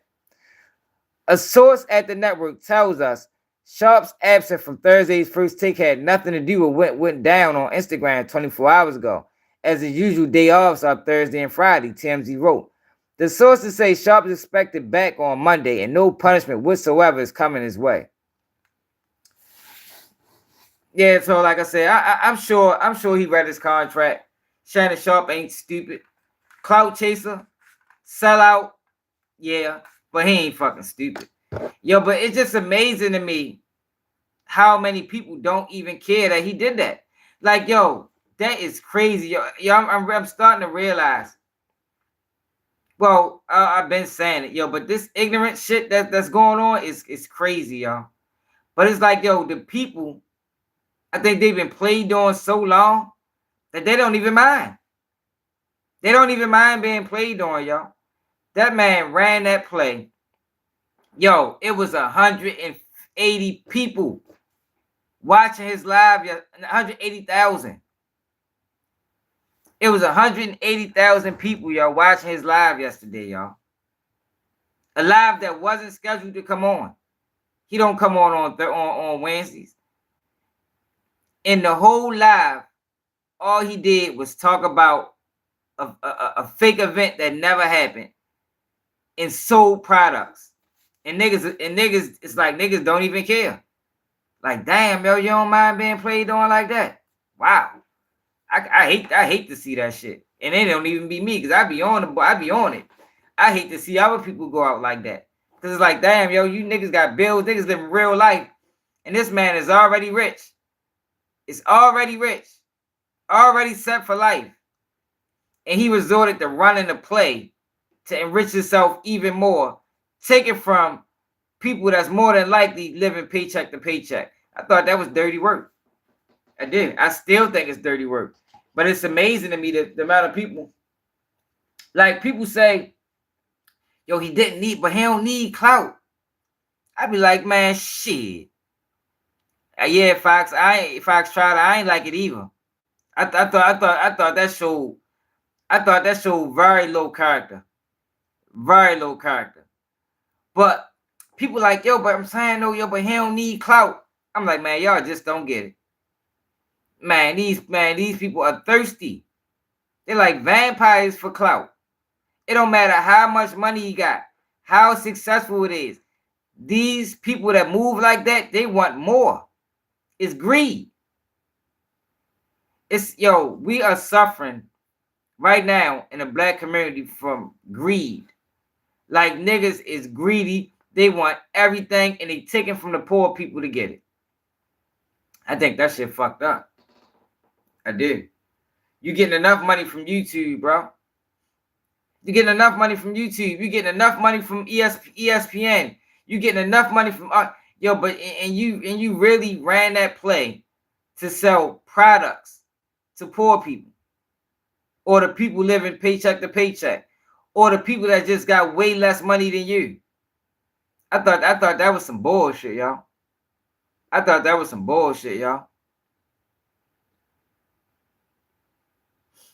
Yeah, y'all. It is. Cause that's what mainstream TV do to motherfuckers, man. But it's like, yo, to run that play, and then make it even worse. We talk about Shannon Sharpe now, and it made it even worse that in the process of selling your products to people, you sat there with Chad Johnson and had a whole conversation about lies. a serious conversation though about lies. You know you lied. You know you ran this play. And then you sit around and talk to a motherfucker about it like you so shocked and you so hurt. Yo, to me that, I don't see how people don't see it the same way. I don't. Yo, because I say it all the time, yo, everybody can't do that, yo. I would not be able to do that, y'all. I would not be able to run the play to get everybody over here to watch me. And I know I'm lying. And I'm sitting here talking to y'all like I'm talking to y'all now. Damn, yo, that shit was fucked up. Y'all can't believe that happened like that, man. Man, what the fuck am I going to do, y'all? Hey, yo, can y'all cash app? Can y'all send me $20 on cash app? Yo, support the platform, yo. Damn, yo. And whole time I know I'm lying.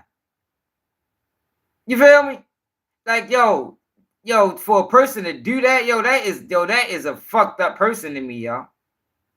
For real. That is a fucked up person that can do that, y'all. Yeah, man. Make up a whole story. I came in the house. I threw my phone on the bed.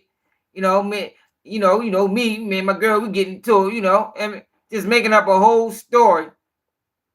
Next thing you know, my agent called me talking about him live. Like, yo, what the fuck, bro? Like, you really did that? You did that at damn near 60, bro? Like I say, yo, if niggas doing that at 60, ain't no point of talking to the youth. Fuck that. If a 60-year-old is succumbing to the pressures of clout chasing, man, we might as well don't say shit to the juveniles. Straight up. Them 15-year-olds and 17-year-old, 18 and 20-year-old drill rappers, we might as well just let them kill themselves and rap about it. Forever. Excuse me. For real. Like, I ain't joking at all. But let's move on. So ADAM22 sat down with a blogger from Baltimore, man. Blogger by the name of J Hill, man. Salute to J Hill. And I want to see if J Hill handled this correctly. Because a lot of, Adam don't normally sit down with well, J Hill he's not a street guy. He's a civilian. But he from Baltimore. Hey, yo, y'all gotta become members, y'all, so y'all can see this video. How many people seen this video I did on me and my family? You gotta become a member to see this, though, y'all. But if you want to really know about me and things that you gotta become a member of the channel.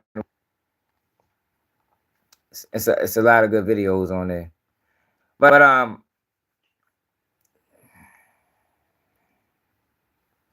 so J Hill sat down with ADAM22.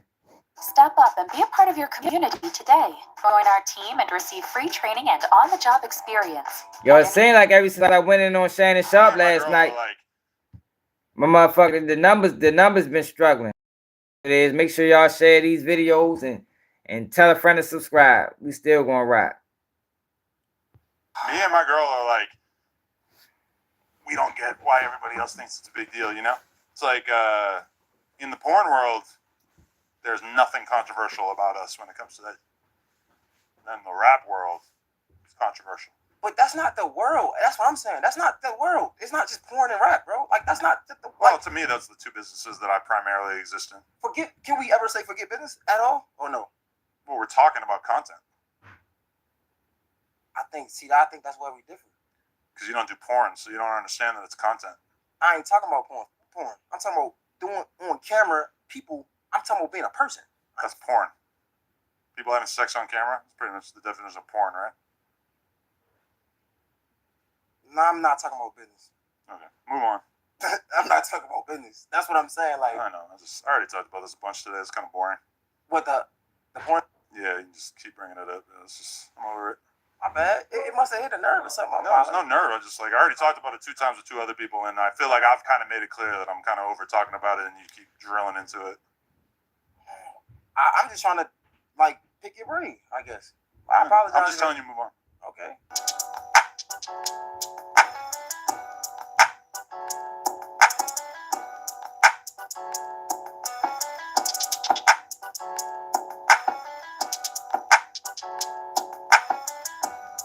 We're going to get straight to it then. What's good, man? You already know what time it is. Your boy, Mr. J Hill Podcast. We in the building. Special guest is in the house, man. I told you we gonna just keep on going, man. And literally, when I say in the house, we in the building, man. ADAM22 is here. What up, dog?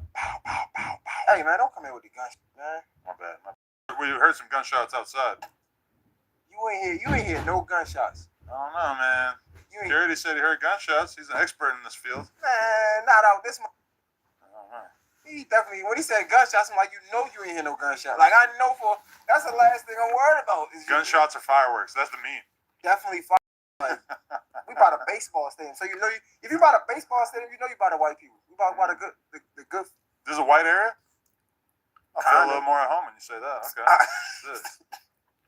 Nigga, I feel like, I don't know what I feel like, I don't know, do you feel more at home? Because you with a lot of black people nowadays, man. I feel at home everywhere I go. That's because you came in like 5 security. 1. At home, I do my own security. You see how I try to throw that in there? Yeah. You came in with 5 security. 5. You moving like academics 5 out here, bro. Crazy, man. I mean, you got to. I've never seen Act with security. Bullshit. I've been to his spot mad times. I appreciate it, Fox Rider. I'm about to say, if Act don't have security. You new to the channel, if you new, make sure you subscribe. If you've been here, I appreciate you. Either way. He was going to the Super Bowl, I think. What the fuck is this sitting on the screen for? Like, real incognito. I would have never. I thought it was gonna black truck it. You know what I'm saying? When I see people in interviews, I always see people like trying to like come for you, so to say, like hold you accountable and under the fire, right? Well, how do you feel about people saying you're a culture vulture? Yeah, that's a real creative. Well, not that, or like people saying culture vulture. People saying, of course, you coming up off the black man. You coming off with like gangster shit, dead people, like shit like that. We can get there, but I wanted to ask you, like, how did it all start, bro? Just from somebody that sees your work. You're a vet in this, man. You've been doing this for a minute. Like how did it all start for you? It all started just because I was riding BMX bikes since I was like 12 years old, and then when I was about 22, 23, I started a BMX website, and that just basically took over my whole life for like 10 years. And then moved to LA, started a bike shop, was doing interviews with BMX riders and shit out of the bike shop. And then at a certain point, had some success interviewing underground rappers that weren't really getting interviews yet. And I just kind of realized, like, oh shit, I got a new lane. No, hell no.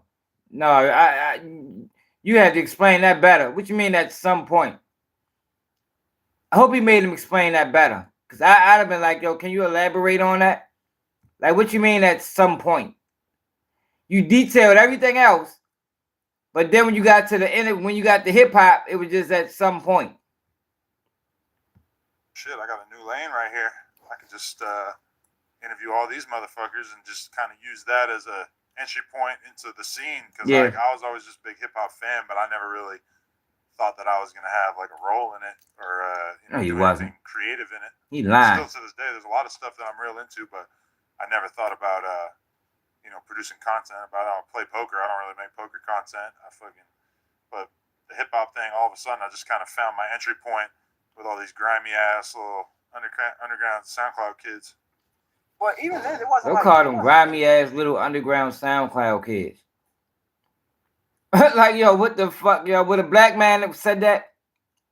It didn't start off grimy because I feel like you kind of introduced us to. No, you know J Hill in Atlanta. I don't know if it was tripping. Oh man, we did. We been rocking, and we been rocking. Seeing, like, the talk about Max B. Or gang.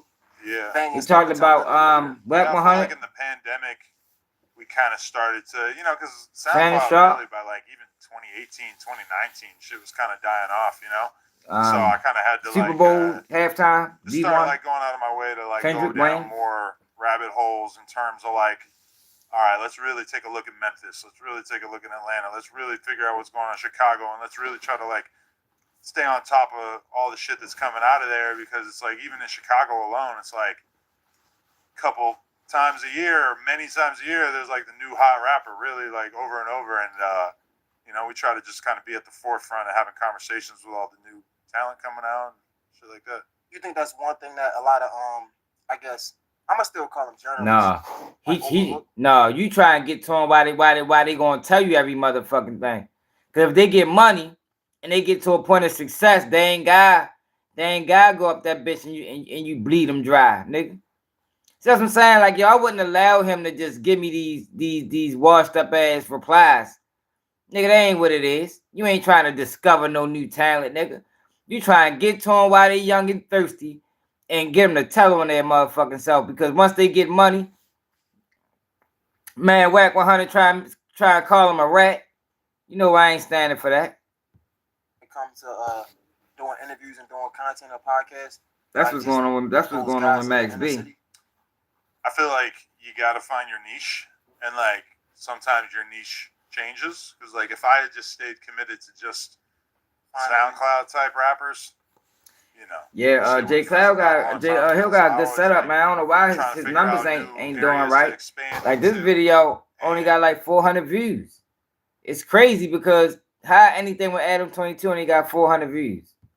Y'all can go check it out because we probably just gonna skim through it. Underground level. At first, that just really meant like this sort of SoundCloud. I just want to hear certain questions. Kind of expanded out to try to stay on top of everything that's going on in all different areas, you know. Yeah, he'll need to get me up that bitch. When you started doing that, the academics have already been out, right? Yeah, like he already did that. That's what he need to do.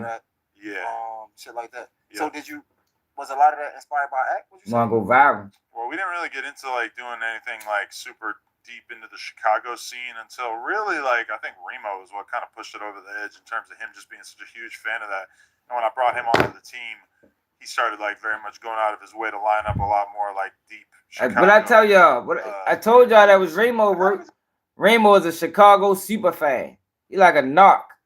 Chicago, but like you said, like you started to look at different cities. But was I inspired by the War in Chirac? For sure, I used to watch it. I never really thought of myself as doing like that kind of content. I think of it just as Yoko. People. But definitely, like, I feel like one thing that makes us stand out is that we're not afraid to ask people about shit that, you know, a lot of people would be very standoffish about asking. Like, you know, if you make your gang affiliation clear in your music, we're going to ask about that. You know, if you beefing with people on Instagram Live, we're definitely going to ask about that. Whereas, like, I feel... Yo, it's not that people are afraid to ask. People don't care enough about it. You know, people don't even like the fact that they're doing it. That's why people ain't gonna ask about it, Adam. See, that's what I'm saying. Like, yo, Adam gotta sit down with me. He gotta sit down with somebody that's really gonna make him. Yeah, that mirror is hard. That shit definitely hard. He gotta sit down with somebody that's really gonna make him talk. Not none of that bullshit, man. People don't ask about that shit because people don't care enough. People don't even like that they doing it. I feel like a lot of platforms try to like provide like a really polished version of a person. Like we really want to get the real version. Tell us what's really going on. And a lot of times you can get that out of smaller artists. But I tell you, get it out of bigger artists. What I tell you, y'all. What the fuck did I tell you, y'all? I didn't watch this interview. What did I tell you? So earlier, if you listen to people long enough, yo, they'll tell on themselves. Earlier, he made it seem like he trying to discover artists, but in reality, he's going after the smaller artists because those are the ones that are talk. Those are the ones that he can get to tell their business. Because once they get money, they're less likely to, to talk about things that they know they shouldn't talk about anyway. But like I told y'all, these big blog sites, they get the young ignorant drill rappers, and they intimidate them with their numbers. It's like an opportunity. It's like I'm waving opportunity over your feet, over your head. It's like, I got 4,000 subscribers, right? Who y'all beefing with? You understand what I'm saying? Now, if the young ignorant rapper go into detail about who they beefing with, the numbers go up. Ding, ding, ding, ding, ding, ding, ding, ding, ding. And it's a possibility that I can take this and, further my career. But if they don't answer the question, the numbers go down. Now it's like I ruined my opportunity. That's why you gotta hold the podcaster to a high standard with that shit. You can't just put it on the rapper, the ignorant rapper. You can't just put it on them because that's a tough spot, yo. That's a tough spot to put somebody in poverty in. You bring them to this huge platform. And it's like, yo, it's like you playing on their dreams. It's like, if you answer this question, I can make your dreams come true. Now, 85, 95% of the time, this shit gonna get them killed or send them to prison. But when you coming from poverty, and if you really want it, you might roll the dice. And that's fucked up as the podcaster to put them in that type of situation.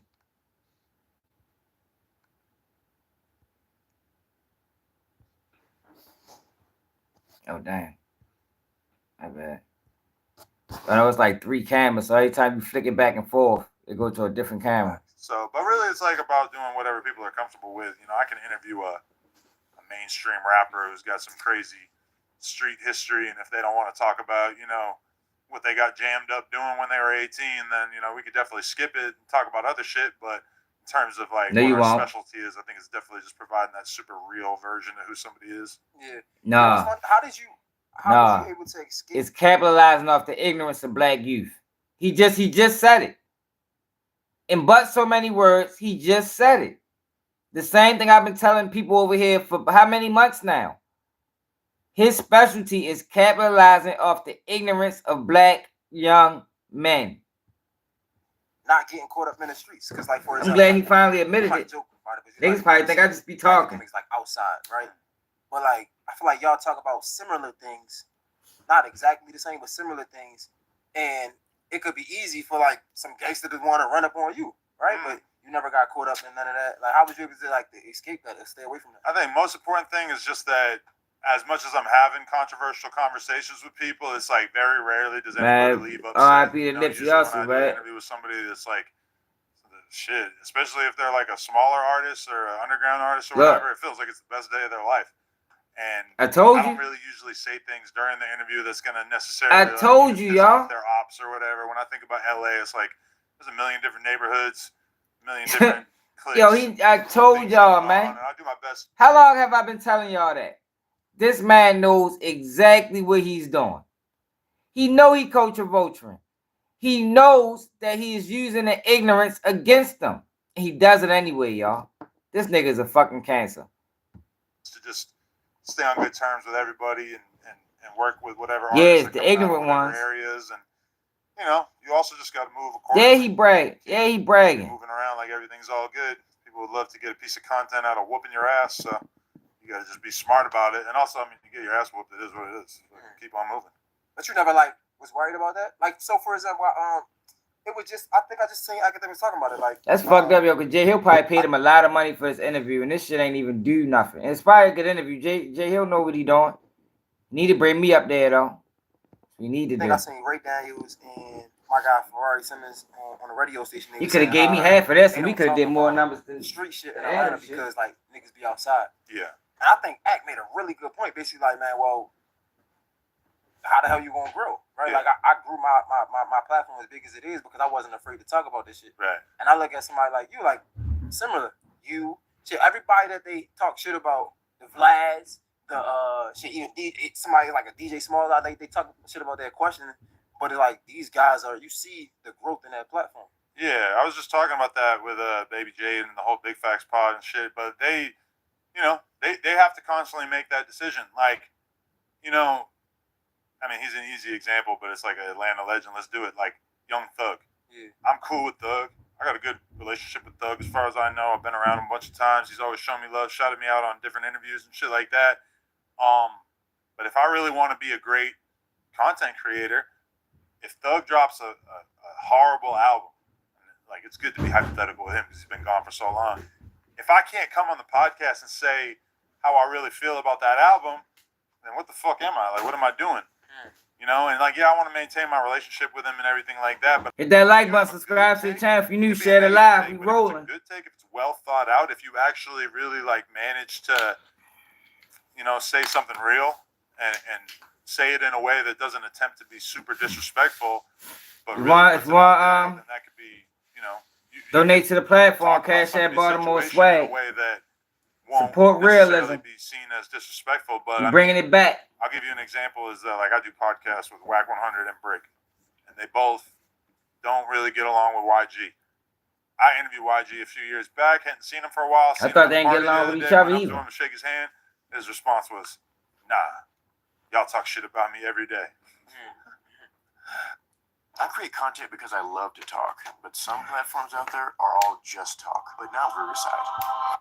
And I had to just laugh and be like, "Damn, I didn't even know." All right, and I was just like, "All right, cool." But it's like, what? Am I gonna like we have real conversations about YG's career because he's like one of the biggest rappers out of the West Coast. I mean, I can't really hold my tongue that much, you know? It's like if he puts out a project and the sales are bad, I didn't even listen to it. That'll probably be a whole different conversation if I actually listen to it. But to me, I feel like I'm having fair conversations about him, but I understand how he could get upset because I'm sitting next to people who are basically just shitting on him.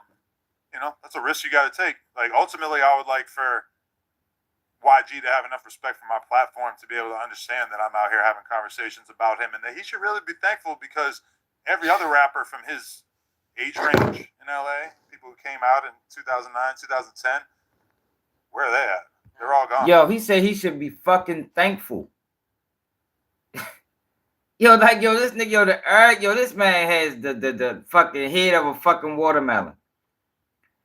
He basically just said that YG should be thankful that I'm bringing people up here to diss him. This is the only publicity he's gonna get. Like, yo, is you serious, bro? Yo, a lot of people would rather have no publicity. A lot of people don't believe in bad publicity is good publicity. A lot of people would rather just say, man, I don't want it at all. If you ain't gonna speak something positive on me, don't speak on me at all. Like, yo, this man is fucking crazy, y'all. Crazy. I'm mad J Hill letting him get away with that shit. Come on, J Hill, short. Oh, we ain't talking about him because they're irrelevant. He's still relevant. So he paid him. He don't want to fuck the interview up. Might not up. like it, but you know, ultimately I got to do my job. Do you think it's easier to have let's go back to the small artists real quick. You think it's easier to have these conversations around these artists about what they're going on when you have such a big platform? Like, was you always like that even coming up, or was you a little reserved coming up, and then you kind of start jumping out there? To start, I was not. Why you switch the question up, bro? Dipping my toe into the controversial hip hop takes and opinions pool at all. He switched the question up. Like, there's multiple things you could do as a podcaster. You could talk. It's like J Hill intimidated a little bit. People, or you could talk about current events, topics that are going on, and I feel like that's not something I did for the first few years in terms of like, oh, let's figure out what's trending right now, what's interesting. You ain't have the cat, you ain't have the numbers to do it. Talk about and let's do a show. But really, I've probably been doing that since like 2018. I think is when I started the No Jumper show, and yeah, you know, it's like I would be able to get more interviews if all I did was interview people and didn't like also talk about their album sales or talk about whatever. But it's like, you know, I feel like it would be too much of a compromise if I just stayed silent about everything that's going on in the rap game in order to offend less people. You know, I would prefer to just be able to be out here and have my real opinion. And if they don't like it, maybe we could talk about that too. That would be the best case situation. And if not, cool, we're going to keep talking about you. Yeah, you know what I like about this shit, bro? I ain't gonna lie to you. I do like the fact that no matter what people say, this is probably one of the realest things you're gonna get. And I'm gonna tread it lightly because we do have the cameras. So I know a lot of people can talk shit and do things for the sake of the camera. But there's a difference to ask somebody. I appreciate he ain't gonna say the N-word around him. I don't say the N-word around white people either. I feel like that's probably one of the most stand-up things to do. Now it's different when you just popping shit on the camera. You hiding, you know what I'm saying? I hate the fact that they go up there and they talk like that around yo. Somebody be like, yo, I don't like that, or I didn't think that was right. I feel like this is probably some of the realest shit to do when it comes to having conversations, talking, man. Yeah, it's like content and interviews and shit is really about respect at the end of the day. Like, if somebody really respects you, they're probably going to be down to sit with you and have a conversation. That's why the game is kind of crazy now, because you got somebody like Lil Yachty starting a podcast. He got a lot of respect. Somebody like J. Cole just go do his podcast because he's, these guys are kind of like music industry elites. Like, they're in the game, they respect each other as artists, and they have both achieved like a certain level of success. And that's kind of different than the come up of somebody like me or Vlad, who's involved in it in different ways, but we're not necessarily like rubbing shoulders in the beginning, at least with the biggest artists. But also, like, if Yachty got the reputation that I have of being willing to ask all the craziest questions, it might not be as easy for him to get as many guests. He might ultimately kind of change the way people view him. So, I mean, really, like, I just feel like my obligation is to the streets and the people I run into when I'm outside who want to see me do interviews that oftentimes don't necessarily make me the most popular person to mainstream hip-hop industry. Who are these people? What's funny? That's why I say, who are these people that you run into all the time that think that way, Adam? I'm glad you mentioned the Lil Yachty shit, because, like, I used to be a hater. Like, especially when it kind of like Joe Budden, anybody that was popping and did a podcast, because I feel like, bro, like, I'm coming from nothing. I don't got no affiliation. I wasn't no rapper. I ain't had shit going on. I just came up just out the mud, right? And I had to think about it, like, you had detail law, bro. They should be able to do that. They reaping the benefits. You definitely had a head start on it. You put in a lot of work to be a rapper, so you should be able to pivot and do some other things. Yeah, and I mean, it says a lot about the podcast game changing, because when I got into the podcast game, I felt like I was starting something that was so weird and freaky and hard to explain to people because they just weren't really used to it. Because I think even at that time, like, the Breakfast Club wouldn't put their full interviews on YouTube. From what I recall, there might be some exceptions to that and stuff, but even at that time, Vlad put all his clips out, just short clips. And I'm out here doing like an hour and a half long interview with an underground rapper, and all the comments were just, why the fuck would you talk to this guy for an hour and a half? This is way too long. I'm not going to sit through this. Now, in this day and age, sometimes when I do an hour and a half, I feel like I'm cutting it short. So that's why you started going into their personal life. Patient with this and guy. Talking about street shit. Now, doing a podcast is so normal that somebody like Yachty could just get a podcast deal and just pop in for an hour or two a week and just do it, and it's no big deal. And I mean, I respect it, because it's not that big a deal. It's like, especially if you have a team behind you that can handle setting up everything, it's not the biggest deal in the world to sit down and talk to somebody for an hour, especially if you already have a big ass audience of fans who love you, who are going to watch everything you do, which is pretty much where Yachty's at. So that kind of keeps the competition up, because I want to do a J. Cole interview. But no, you don't. J. Cole, he probably gonna sit with Yachty. I get it. So that means he ain't gonna sit with you, nigga. To figure out who I'm gonna talk to that'll make only young, ignorant black people is gonna sit with. Let me ask you this. Only Maybe ones. not now, but let's go back. Old clout chasers like Wack 100. That's selling black people out. When did it change from, or did it change? Was it like, okay, they could be an underground person, but they still, we know it's a difference. Like, you got underground niggas that still got clout. And I could do an interview with my guy like YG Tech, and it's still gonna go up because he got Baltimore on lock, right? But you got some people where they just famous. Was you looking for a story, or were you looking for the clout when you first started?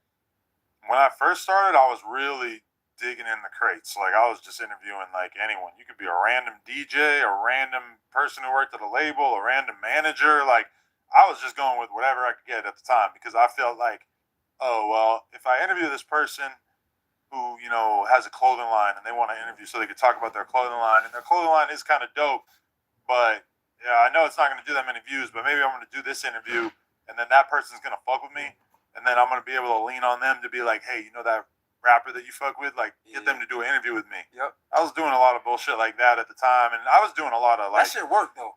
I mean, it did kind of work like overall, but I really like have these fond memories. I remember there was a weekend when 21 Savage first came to LA, and he did like 2 shows, like one in the OC and one in LA. And I went to both of them, and I was like DMing his manager Key early on, and she was like kind of giving me the runaround, but kind of fucking with me in terms of like, there was definitely a chance I was going to be able to get him to do an interview.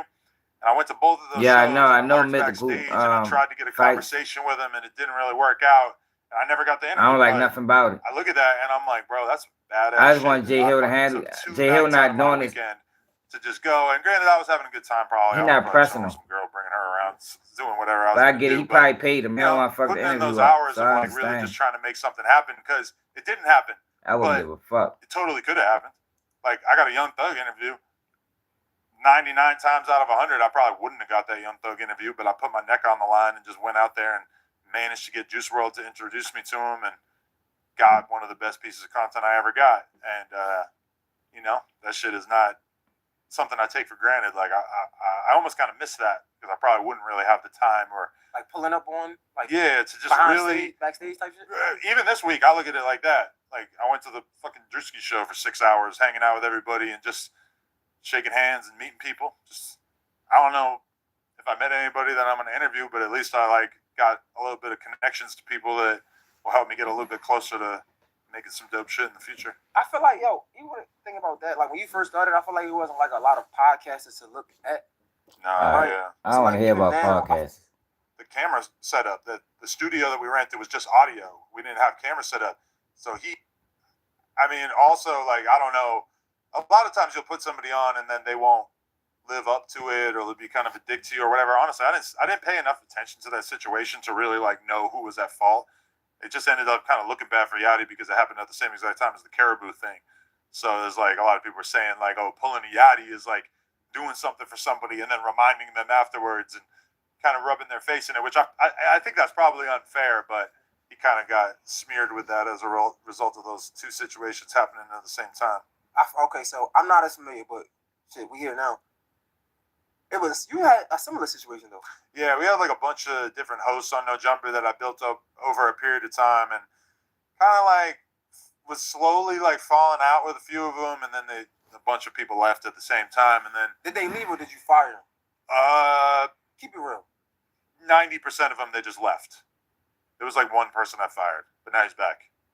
Okay. But it's like that. It's like the ups and downs. The one that the Luffy. Create a whole the one that you like use. That. But I mean, what I tell y'all, how many people been following me since that time? It's probably not. I don't know how many people on this live. But yo, he used Luffy, knowing Luffy was going to tell AD. That's what he did. He didn't have the balls to tell AD he didn't want him around no more. So he told Luffy, knowing Luffy was going to tell AD. That's what he did. Now look who back. I think his name Luffy. Now look who back. Oh, here go Crumbs. Crumbs, that's Adam Man. So now look who back. He done brought the man back. After he done shamed him online and called him all type of names, he brings him back.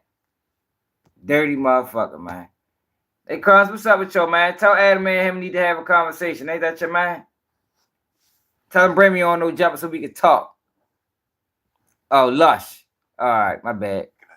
Shit's not that easy. It's not easy to get guests. I heard a whole lot of boasting saying. Yeah, he used Lush. No, I seen some of the them fire turn AD. up now. What's the Fig Community? Something I like said that? it. Go back. I said it years ago when he first did it. Cap. Bro, you don't have to be like that. You know what the fuck is going on. I heard about him a little bit, but I don't really know what they got going on. So yeah, tell him trying to get up there, man. Whatever the fuck that was. Aside, you can salute some niggas. So we can talk. So we can talk chicken. Start doing their own thing. If not, then you turn into the white man for real. No, for sure. But if they do something dope, I'll salute it. They created something dope, no? You start a YouTube channel.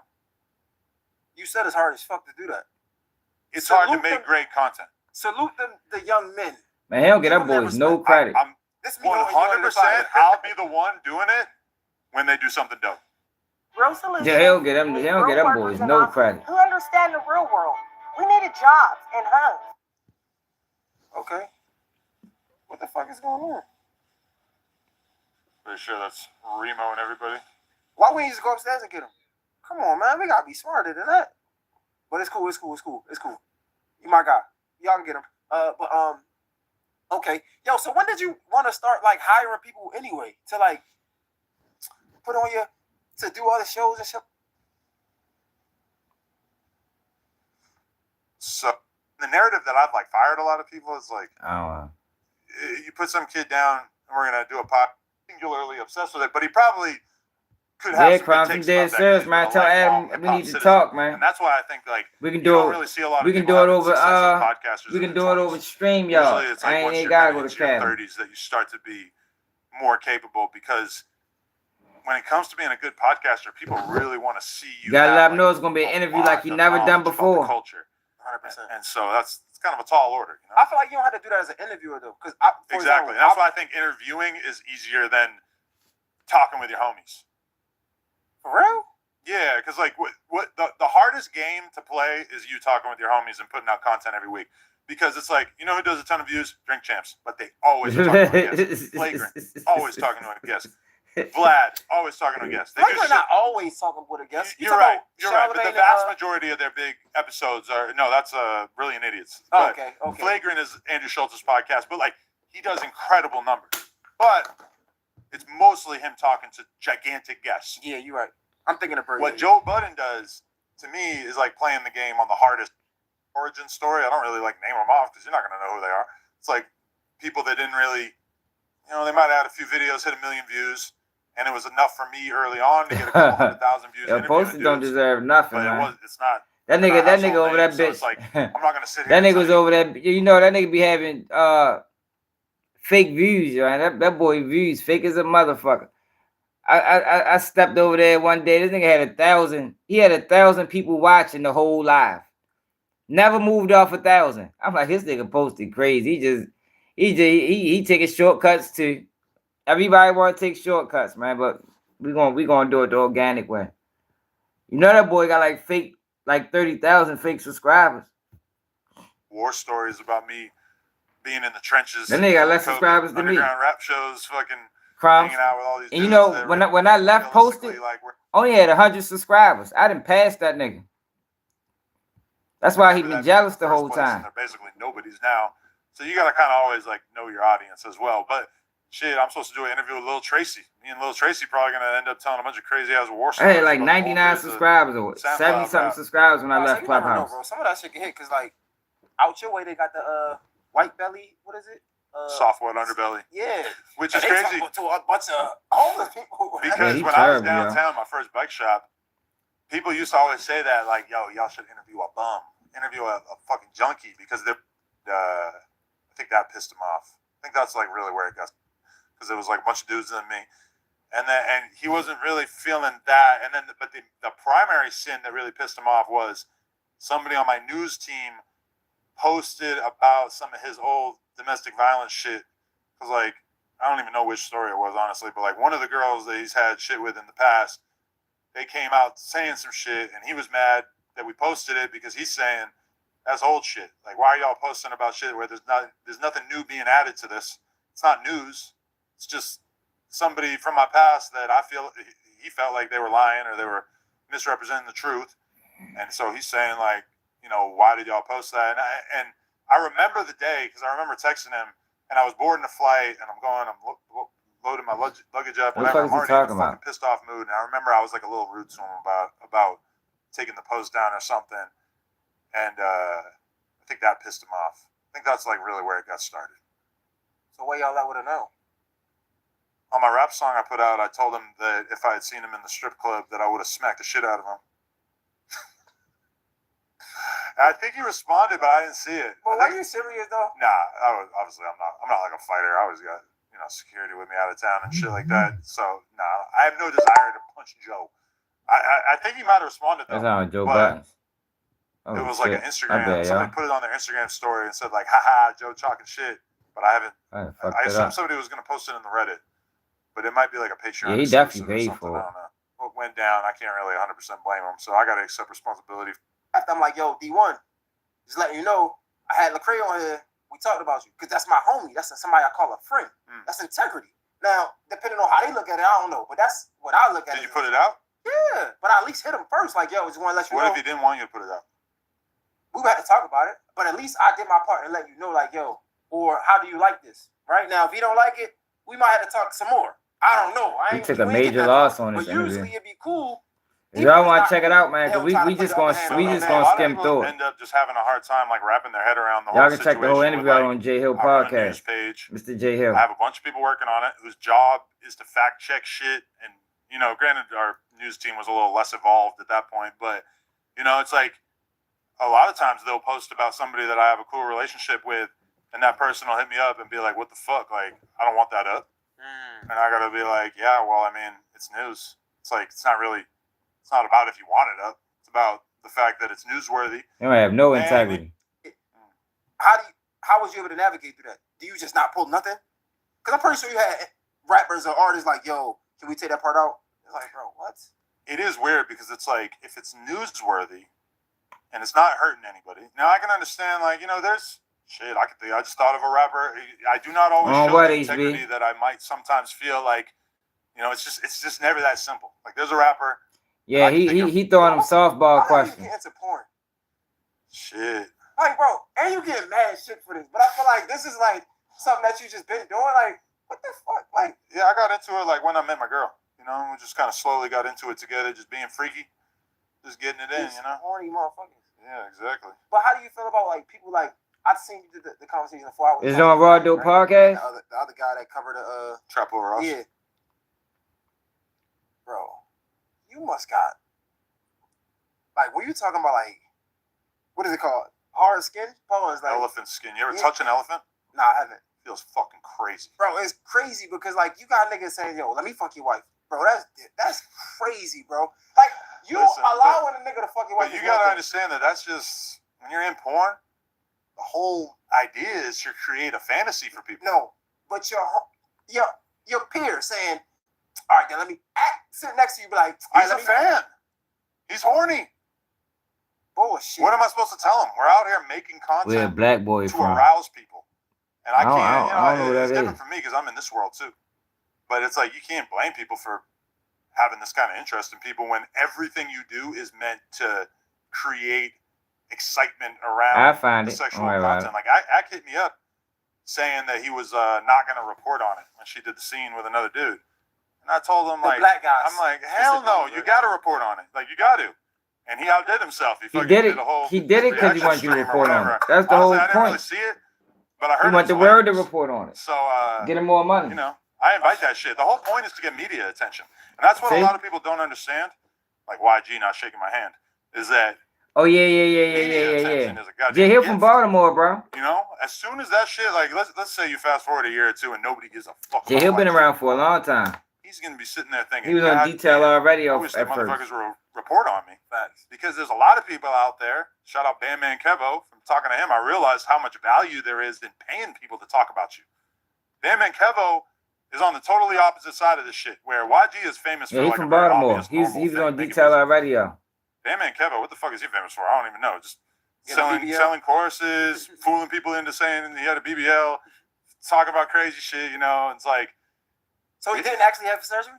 He had the surgery, but a BBL is where you put the fat in your ass. I mean, we know that, but we call it BBL. Right. But for him, he's been paying Say Cheese, he's been paying No Jumper, he's been paying all these pages to post about him for years and years and years. Because he knows there's a lot of value in being a celebrity. YG doesn't get that because he's been a celebrity for a long ass time for like normal shit. But when that attention runs out, I mean, we see it all the time. Motherfuckers will do anything. I reached out to him early on. This is your wife, you got a kid, like, bro. All right, one thing to let a nigga fuck your wife, right? Cool, y'all into that type shit. But a peer, nah, don't disrespect me like that. Who's my peer? Oh, you're talking about Ack? Yeah. I mean, he's fucking around. He's doing content. He knows. Listen, Ack's not. He knows that would be a bad idea. Bro, y'all was on a podcast and you said, "Well, let me fuck your wife." Right. But you think he really wants to do that? It sounded like he was serious to me. If Ack really wants to do porn, I think he should do porn. We ain't talking about doing porn, bro. We talking about your peer asking you to fuck your wife, bro. I ain't talking about doing porn, bro. I know, but I mean, I think that you are kind of like maybe forgetting that when we all get together and talk on camera that we're doing content. It's like, it's meant for the people at home to take it very serious. Yeah, you're right. You know? Nah, why do we draw the line in this shit then? Because it's like, hey, see, that's that Baltimore way of thinking. See, because that's how we is. See, these people, they have completely sold out to content. Where we from, it's a line. I mean, this is content, this is real life, and we don't mix the two. That's where the disconnect coming into play. Jay Hill, he must don't really understand how these motherfuckers work. Like these people, they don't give a fuck. It's all content. You feel me? But where we from, no, yo, we still stand on morals integrity, and we gonna do content in the midst of that. But we ain't mixing the two. What's your line, bro? I mean, shit. You guys see it playing out day to day. So you would do like you really he don't have a line. This content over everything. You really COE for real? No, not at all. What else you do? I mean, what's the line for ADAM22? It ain't none. The line is forever fluctuating. I don't know what the line is. It ain't none. No way, bro. So you don't have a soul? No, that's not true. I just told you the line that there's a line. You were willing to do anything for my Overton window of what I consider acceptable for content is clearly a lot wider than the average person, but to me it's like anything I'm really just being myself out in public. Now there's trolling and shit like that, but J-Hill flabbergasted. For the most part, I'm just being myself. He must don't pay attention to what's going on. They're not out here like secretly having conversations, being like, yeah, you know, Adam's like this on camera, but he's really like this off camera. This is pretty much the same. Yo, you know, I'm not gonna lie to you. I'm gonna keep it funky with you. Like in this game, bro, I think I had that battle with myself often of like, do I want to say fuck it and just let the work be the work, or do I want to have some type of integrity, morals about myself, and not talk about certain shit? What I tell y'all, yo, you know, what I say earlier, I say, yo, do y'all know how hard it is to do content and have integrity at the same time? When you see everybody around you selling out, that's why, yo, when you see content creators, yo, and they doing this shit the right way, yo, you gotta salute them. You gotta salute them. You gotta support them, yo, because it is so hard, yo. Like it's a daily struggle.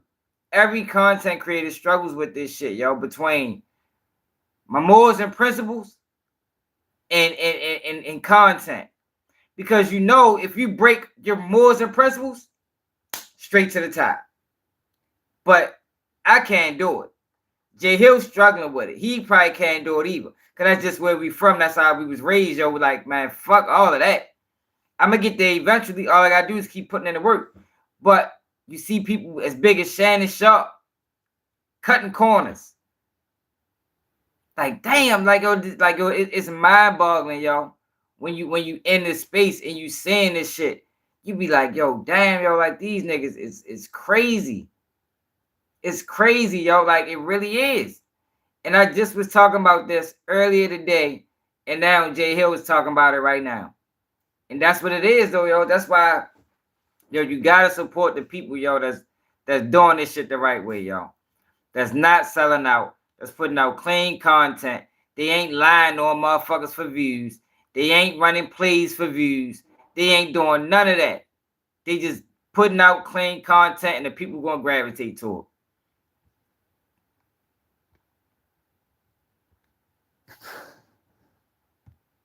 Black or white, or straight up and down, be a man, be a real nigga. But I be looking at the people that really came up, like, again, no disrespect, but like you, Charlemagne, academics, like, Charlemagne is changing, like turning over a new leaf. I mean, all of y'all kind of turn over a new leaf, but like Charlemagne, we seen him being a real asshole at first. Now we big on mental health. He cleaned it up. Yeah. So it's like, and a part of my being a young journalist or being like somebody that's coming up in the podcast game, I feel like that's the only way. And then just change, turn over a new leaf later on. Wow. Joe Biden made I think we can end it right there. Matter of fact, we can end it right there. That's crazy, y'all. Fuck that, J Hill. Don't let them people change you, man. Cause a lot of them people not happy, y'all, inside. I mean, the shell of them and what they show the people, you might think they living a hell of a life, but they not happy, y'all. There's no way you can be happy, yo, being somebody outside of who you really are. I don't give a fuck how much money you got. You might be happy for that moment, but when you sit back and you think about what you had to do and how you had to change to get here, yo, that shit is frustrating. I can't do it. I won't do it. I hope J Hill don't do it. But like I say, it's still hard, yo, when you see motherfuckers around you, yo. Shannon Sharpe is the biggest person on the internet right now in the interviewing and podcasting space. And this nigga just ran a play to get more views. Like, damn, like, yo, like that said a lot, yo. That's why I was saying, like, yo, you can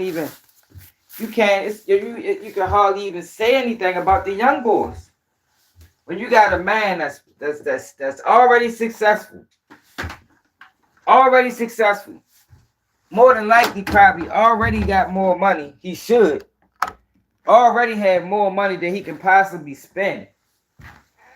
And this nigga ran a play to get more. Like, yo, that's ill, man. You say we living in the Truman Show, for real. Like, yo, that's ill, y'all. But go to that live I did earlier. I forgot which one it was. I did 2 of them today. Well, this the 3rd one. But I forgot which one it was. But I said that. I'm like, yo, it's hard as shit, yo, to keep your morals and principles and do content at the same time. It is. But y'all, I appreciate everybody that tapped in. Want to support the platform? Like always, Cash App Baltimore swag. You gotta support real work, man. You gotta support the people that got integrity with this shit, man. Because as you just see, that shit is a struggle. It's hard. It's hard, y'all. It really is. I ain't lying. I've been doing this shit for 3 years now? On YouTube for 3 years now. And I watch these motherfuckers slowly but surely sell out. You feel me? Slowly but surely, yo. They come in one way and they sell out. It's like, damn, another one. Another one that bit the dust. But one thing for sure, KBG News ain't doing that. At all. But make sure you subscribe to the channel, share this live. If you can't come back, leave a comment. It's another day at KBG News.